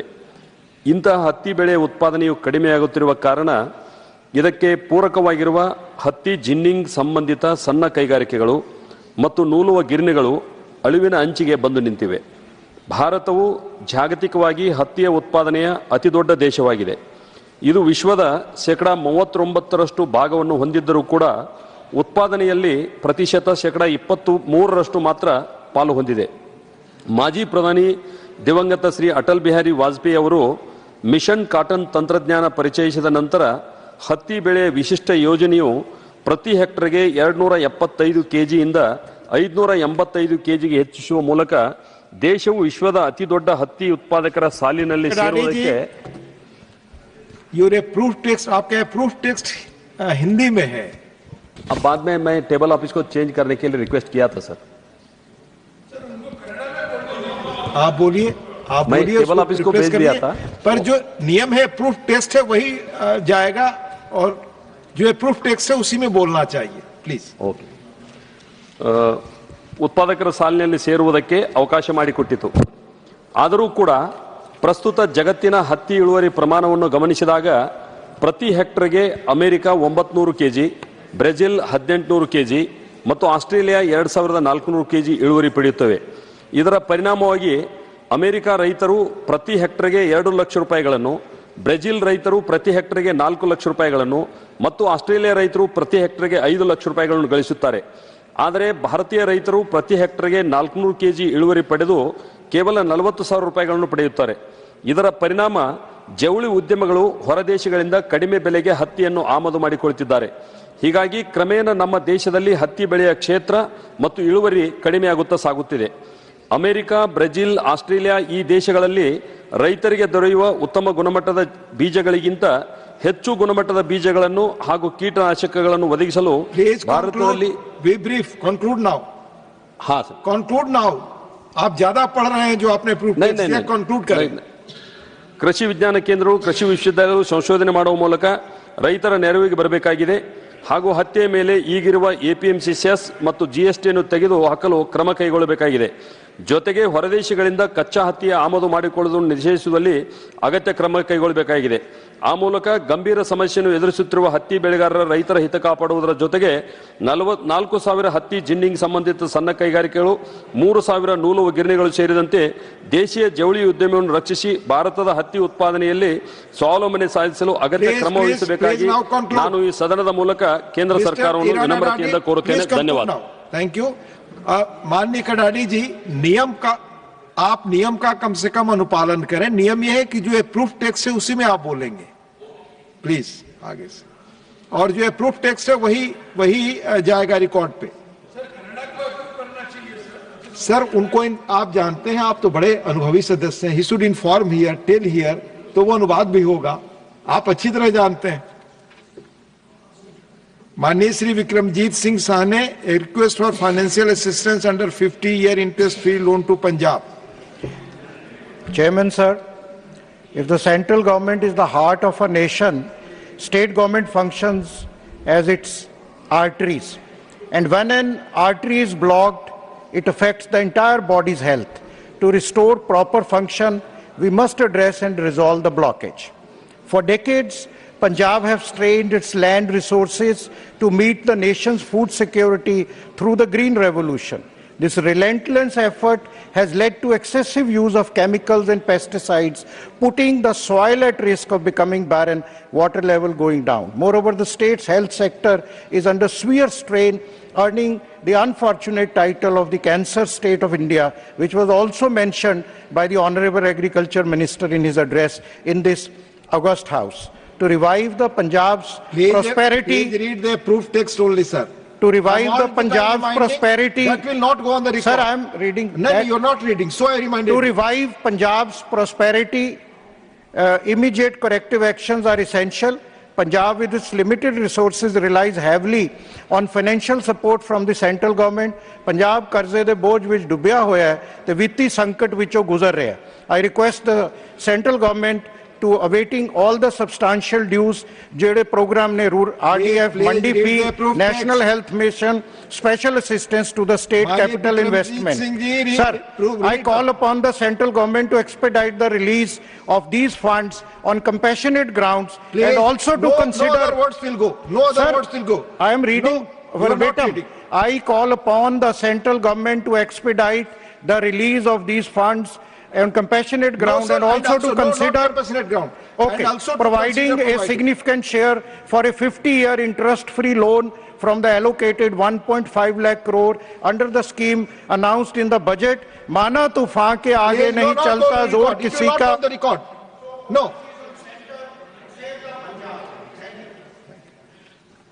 आप सभी माननीय सदस्य अनुभवी हैं, आप जानते हैं कि जो अप्रूव टैक्स है वही बोलना है, फिर भी आप अनुपालन नहीं करते नियम का. I request again to follow the rules. माननीय Shri Samik Bhattacharya, delay in operationalization of Haripur nuclear power plant project. Thank you sir for allowing me to speak on such important and very sensitive issue. Yes sir, you have to also read this approved text. My subject is delay in operation of Horipur nuclear plant project. This is to bring to attention the significant delays in the Horipur nuclear power plant project, which was originally proposed to be constructed in the Purbo Midnapur district of West Bengal. The project, envisaged as a key component of India's nuclear energy expansion plan, was extended to contribute significantly to the nation's energy security. However, it has faced numerous setbacks that have stalled its progress. The delay of the Horipur project is a matter of concern as it hampers the region's potential to benefit from clean and reliable nuclear energy. It is imperative that all stakeholders work together to resolve these issues and move the project forward while ensuring the safety and well-being of the affected communities. I urge government to look into it. Thank you, Samik Bhattacharya ji. माननीय श्री गोला Babu Rao, concern over privatization and disinvestment of the Ring Vizag steel plant. Thank you, sir. The subject is the concern over privatization and disinvestment of the Vizag steel plant. The Visakhapatnam steel plant was set up only after decade-long public agitation of Visakha Ukku, Andhrula Hakku. Over 40 people were killed in the different parts of the then undivided Andhra Pradesh during the agitation. About 1 lakh people are dependent on the steel plant, including 17,000 permanent employees and 16,000 contractual employees. Since December 2020, the company is making a monthly profit of 200 crores. The steel plant launched with 1.7 million tons capacity was later expanded to 7.3 million tons without any financial support from the center. Therefore, it makes no economic sense to the private steel plant.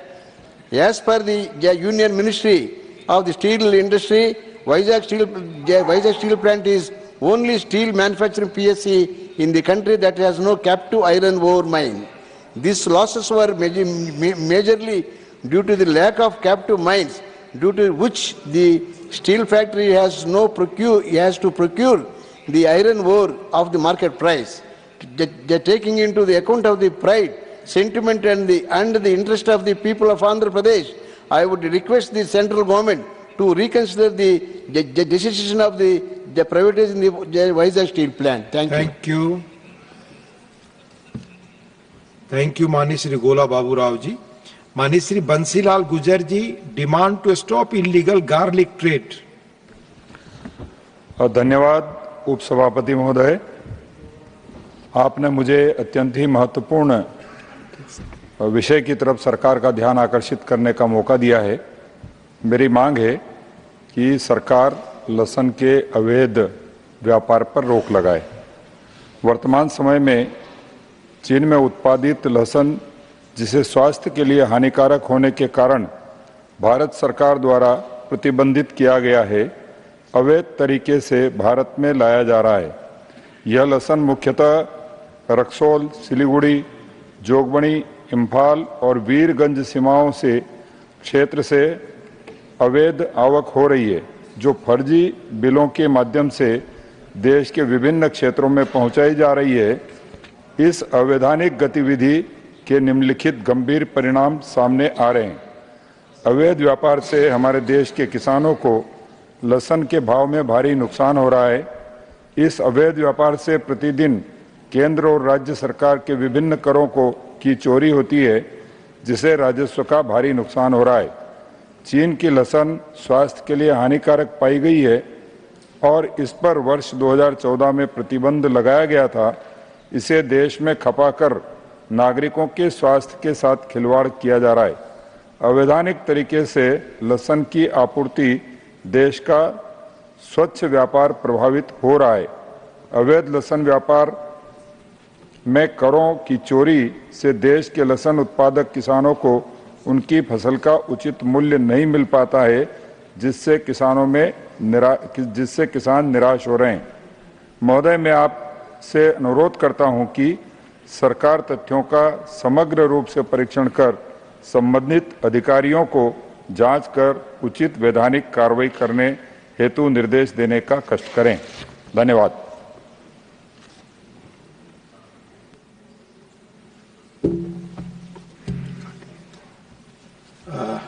Mani Shri Kartikeya Sharma ji, demand for inclusion of Hindi as an official language of the United Nations.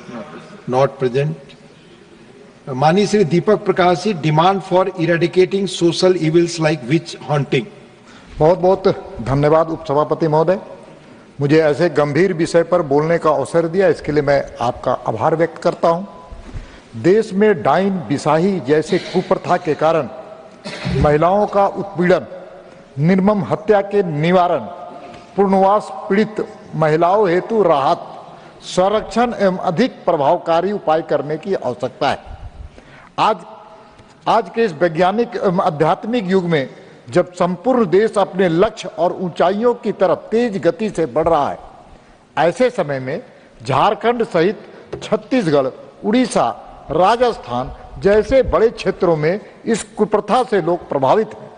इस कुप्रथा के कारण झारखंड के आदिवासी एवं पिछड़े इलाकों के अलावा कई ऐसे इलाके हैं जहां समाज के कुछ अंधविश्वासी वर्ग द्वारा महिलाओं को चिन्हित करके उन्हें डाइन का नाम देकर या तो मार दिया जाता है या फिर शारीरिक उत्पीड़न देने के बाद उन्हें समाज से बहिष्कृत किया जाता है।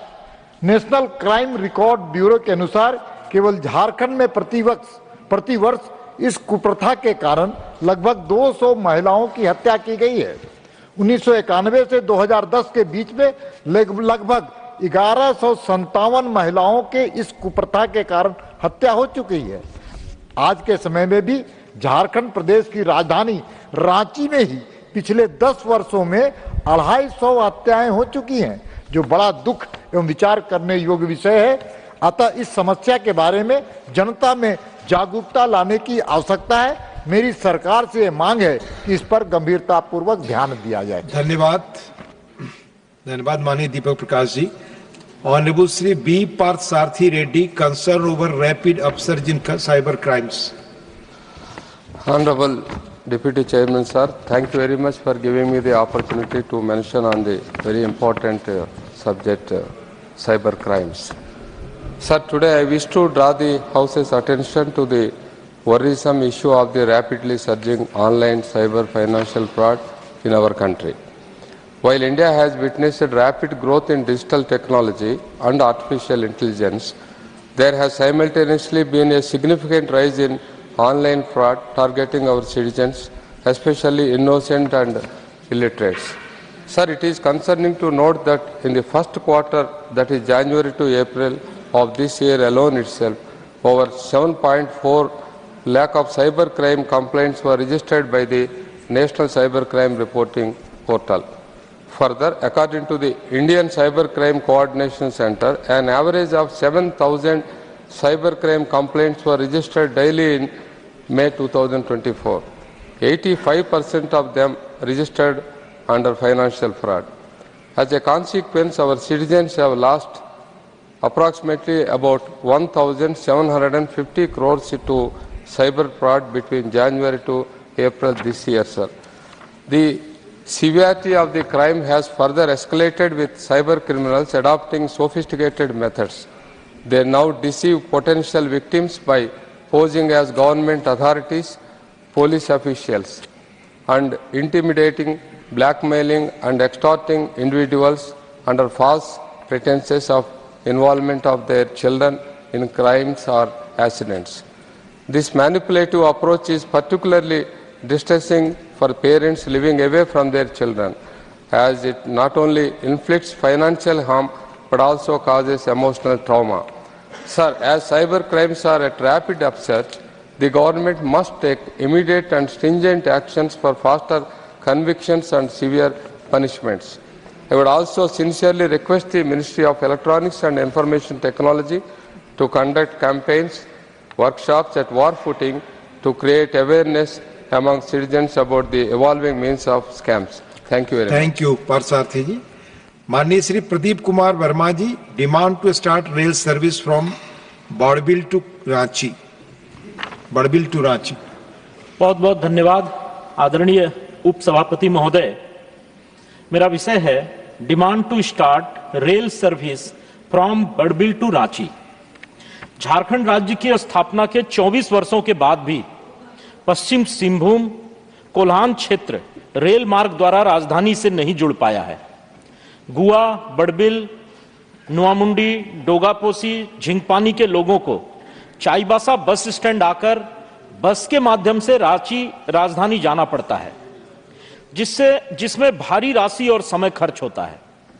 चाईबासा से रांची यात्रियों के बस किराए के रूप में 350 रुपए, वहीं गुआ, बड़बिल, नुआमुंडी से रांची के लिए बस किराए के रूप में 450 रुपए व्यय करना पड़ता है।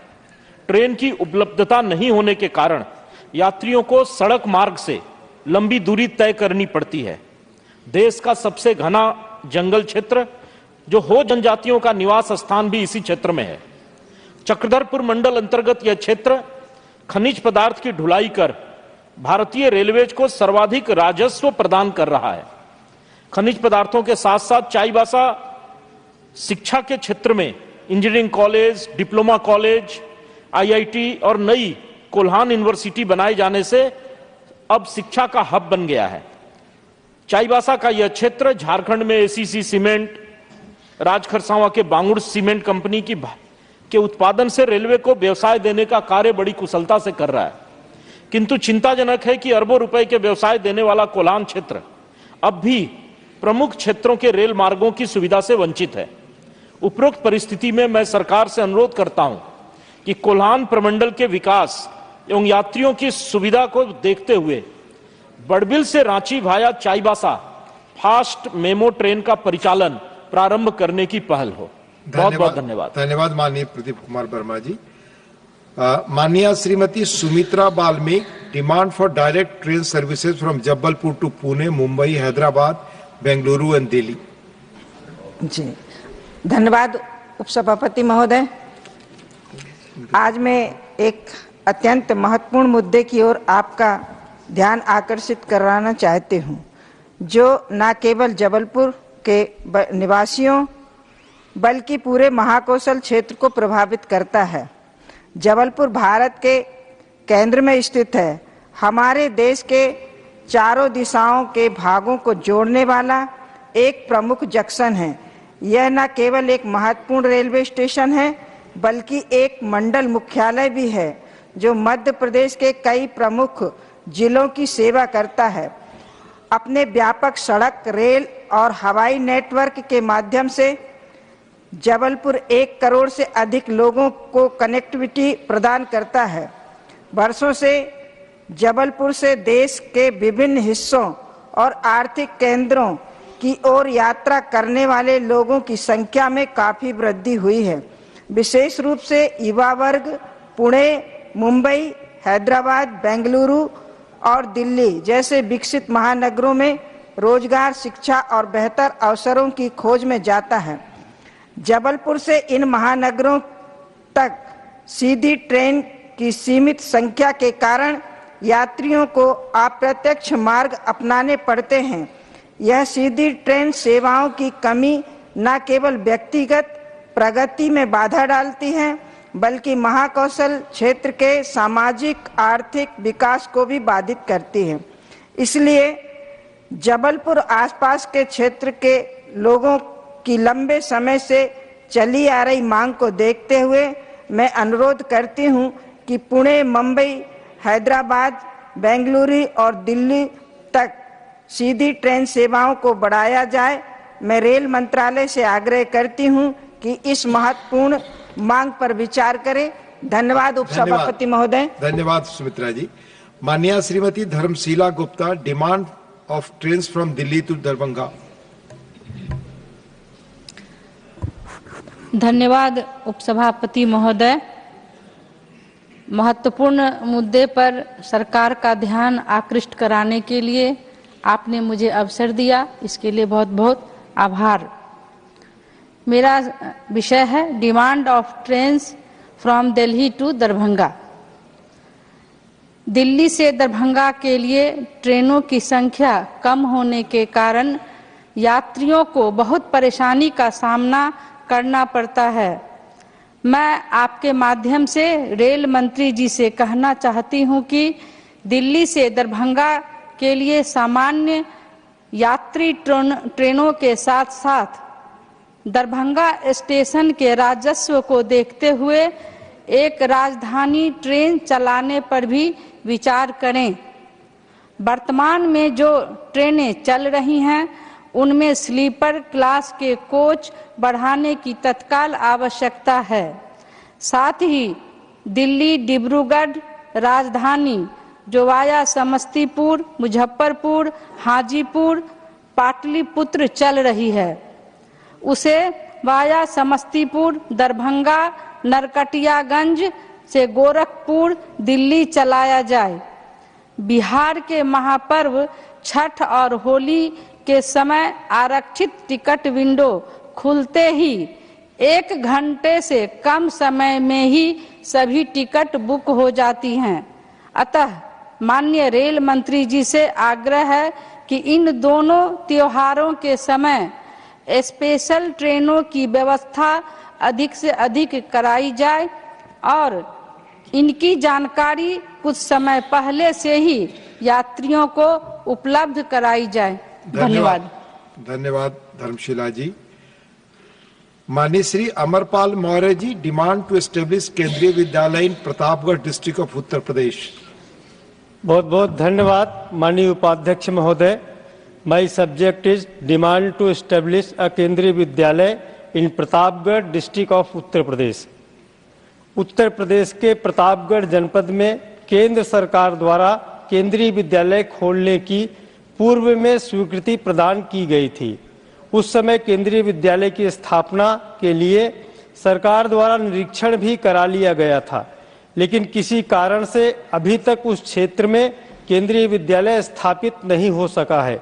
जनपद प्रतापगढ़ के शासकीय स्तर पर केंद्रीय विद्यालय की स्थापना के लिए भूमि की आवश्यकता के अनुसार प्रस्ताव भी किया जा चुका है। स्कूली या प्राथमिक स्तर की शिक्षा किसी भी बच्चे के जीवन में एक नींव का कार्य करती है, इसलिए प्रतापगढ़ जनपद के विद्यार्थियों के उज्जवल भविष्य के लिए केंद्रीय विद्यालय का स्थापित किया जाना अति महत्वपूर्ण है। इसके साथ ही इस क्षेत्र में निवास करने वाले कमजोर वर्गों या आर्थिक रूप से कमजोर परिवारों के बच्चे हों या फिर केंद्रीय सरकार में कार्यरत कर्मचारी हों या फिर भारतीय सेना में दूर दराज के क्षेत्रों में तैनात सैनिक हों, उनके परिवार जो साथ में नहीं रहते हैं वो अपने गृह जनपद में ही निवास करते हैं, उनके बच्चों की शिक्षा के लिए भी केंद्रीय विद्यालय का होना जरूरी है। आपके माध्यम से सरकार से निवेदन है कि अति शीघ्र केंद्रीय विद्यालय की स्थापना करवाई जाए, जिससे कि प्रतापगढ़ जनपद में रहने वाले बच्चों के भी उच्च गुणवत्तापूर्ण शिक्षा प्राप्त हो सके। बहुत बहुत धन्यवाद। धन्यवाद अमरपाल मौर्य जी। माननीय Shri Shambhushan Patel ji, demand for running of superfast and Vande Bharat trains from Sheikhpura district of Bihar and its surrounding stations. धन्यवाद उपसभापति महोदय, आपने मुझे स्पेशल मेंशन में बोलने का मौका दिया है। महोदय, मैं आपके माध्यम से सरकार का ध्यान एक महत्वपूर्ण विषय पर आकर्षित करना चाहता हूं। महोदय, मैं बिहार प्रांत के शेखपुरा जिला से आता हूं। महोदय, शेखपुरा बिहार के प्रथम मुख्यमंत्री आदरणीय श्री कृष्ण जी का गृह जिला भी रहा है। वर्तमान एनडीए सरकार के कार्यकाल में वहां विकास के बहुत से कार्य हुए हैं। महोदय, शेखपुरा जिला हमारे देश के आदरणीय प्रधानमंत्री जी के नेतृत्व में आकांक्षी जिलों में शामिल है। शेखपुरा और उसके आसपास के जिलों के बहुत सारे बच्चे दिल्ली, पुणे, कोटा पढ़ने के लिए जाते हैं एवं बहुत सारे लोग बाहर रोजी रोटी के तलाश में इन प्रदेशों में जाते हैं, लेकिन डायरेक्ट रेल कनेक्टिविटी नहीं होने के कारण वहां के लोगों को बहुत से मुश्किलों का सामना करना पड़ता है। अतः सदन के माध्यम से माननीय रेल मंत्री जी से आग्रह करना चाहता हूं कि गोड्डा पुणे हमसफर एक्सप्रेस का ठहराव शेखपुरा में हो तथा क्यूल जंक्शन से शेखपुरा, लखीसराय, शेखपुरा, नवादा, गया होते हुए दिल्ली, कोटा एवं मुंबई के लिए एक सुपरफास्ट ट्रेन चलाया जाए एवं गया से नवादा, शेखपुरा, लखीसराय, क्यूल, जमुई होते हुए हावड़ा के लिए वंदे भारत ट्रेन और गया, नवादा, शेखपुरा, क्यूल, जमालपुर, भागलपुर होते हुए मालदा टाउन तक एक वंदे भारत चलाने की कृपा करें, जिससे बिहार के शेखपुरा, नवादा, जमुई, लखीसराय, मुंगेर, भागलपुर, बांका एवं गया एवं झारखंड के बहुत सारे लोगों को इसका डायरेक्ट लाभ मिल सके। धन्यवाद। माननीय श्री केसरी देव सिंह झाला, need for regulation of private detective agencies. Deputy Chairman, sir, thank you for allowing me to be the last person to speak today. Sir, the private detective agencies are on the rise, catering to needs from personal investigations such as infidelity and background checks to corporate inquiries such as fraud and due diligence. These agencies offer valuable services. They also pose substantial threats to personal identity and information security. The lack of stringent regulatory framework has aggravated concerns leading to potential misuse and abuse of data. The primary threats posed by agencies are unauthorized access to and misuse of personal information. Detectives often employ covert methods to gather data, including surveillance, tracking, and hacking digital devices. If these agencies remain unregulated, the potential for violations will escalate. They could resort to illegal surveillance techniques such as wiretapping, hacking and unauthorized tracking. Lack of oversight has meant that there is no legal recourse for victims of these activities, leaving them vulnerable and without protection. Moreover, the information gathered by agencies could be sold or leaked to third parties, including criminals. In the corporate world, competitors could exploit private detectives to engage in corporate espionage, stealing trade secrets, intellectual property, and indulging in insider trading. So the previous government in 2007 had proposed a private detective agencies regulation bill. However, despite its significance, the bill was withdrawn, leaving a regulatory vacuum. The withdrawal has allowed unregulated growth in this sector with example of malpractices. Introducing legislative framework is imperative to ensure that these agencies are bound by law. Provisions such as establishment of a central regulatory authority, registration, audits, and stringent penalties for breaches, and also guidelines on permissible investigative methods, rules to prevent the misuse of collected data will all help. Through you, sir, I urge the government to look into it. Thank you. Thank you, Jala sir. Mani Sadasya, the House stands adjourned to meet at 11 a.m. on Friday, the 9th August 2024.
Mahatma Gandhi एक प्रखर लेखक और संपादक भी थे।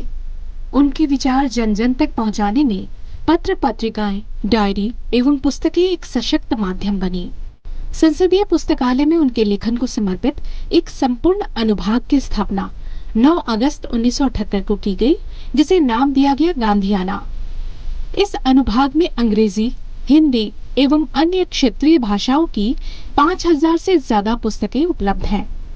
यहाँ महात्मा गांधी के संपूर्ण लेखन कार्यों का संग्रह अंग्रेजी, हिंदी और गुजराती में उपलब्ध है।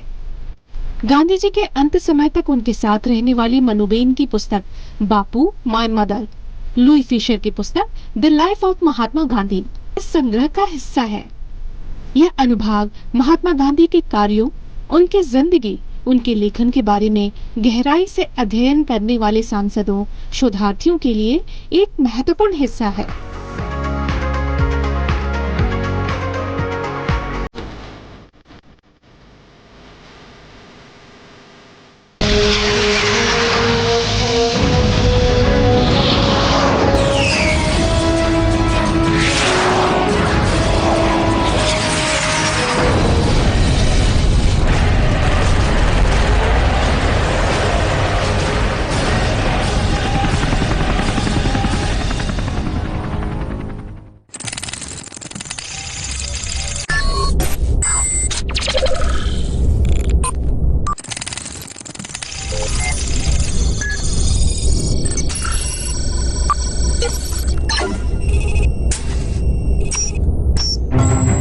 Crimes have multiplied manyfold because of advent of new technology.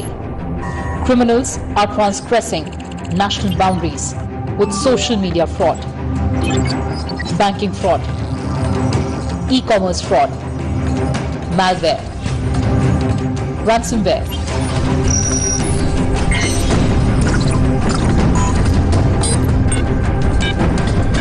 data breaches, phishing scams, online harassment, cyber terrorism, shell companies.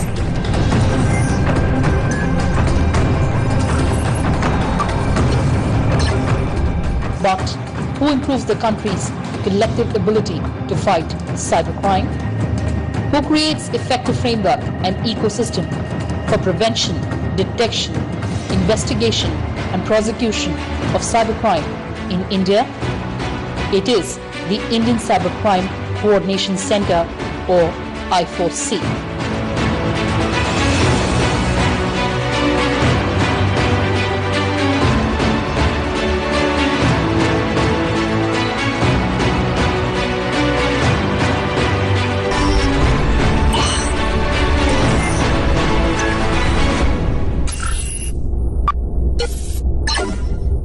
Hello and a very warm welcome, viewers. You're watching this special presentation of Sunset TV National Security with your host Kriti Mishra, and today our focus is on I4C. In this edition, get ready for the unparalleled experience as I take you inside the world of Indian Cybercrime Coordination Center. Come along. Hello sir, ये call आपके ATM card से संबंधित किया जा रहा है। Sir, आपका ATM card expiry होने वाला है। Cyberspace cuts across global boundaries, and handling cybercrime requires coordination amongst different stakeholders in different jurisdictions at all levels. Cybercrime is one of the fastest growing forms of transnational crime. With the spurt in internet usage and fast changing technologies, an exponential increase in the number of cybercrime committed in the world has been observed. In order to address this problem, the Ministry of Home Affairs constituted an expert group to study the gaps and challenges and prepare a roadmap for effectively tackling cybercrime in the country and give suitable recommendations on all facets of cybercrime. The expert group identified the gaps and challenges in tackling cybercrime and made specific recommendations to combat cybercrime in India. The expert group recommended creation of Indian Cybercrime Coordination Center, or I4C, to strengthen overall security apparatus to fight against cybercrime. Indian Cybercrime Coordination Center, or I4C, is an initiative of the Home Affairs Ministry to deal with cybercrime in the country in a coordinated and comprehensive manner. I4C focuses on tackling all the issues related to cybercrime for the citizens, which includes improving coordination between various law enforcement agencies and the stakeholders, driving change in India's overall capability to tackle cybercrime and to improve citizen satisfaction levels. Indian Cybercrime Coordination Center scheme was approved on 5th October 2018, and since its rollout, it has worked towards enhancing the nation's collective capability to tackle cybercrimes and develop effective coordination amongst the law enforcement agencies. I4C, or the Indian Cybercrime Coordination Center, is the apex national agency to coordinate all cybercrime prevention, detection and prosecution efforts. The mission that has been given to us is to create an effective ecosystem and framework for prevention, detection and prosecution of cybercrime. So we are continuously striving towards that end. Crime and police and public order have been the state subjects in the Indian constitutional scheme of things. However, the very nature of cybercrime is such that it defies state, district and national boundaries. So there was a felt need for an organization which coordinates these activities with the states on one hand, central agencies on the another, and even going up to the international organizations. That was the motive with which this organization was created. The topmost leadership of the country dreams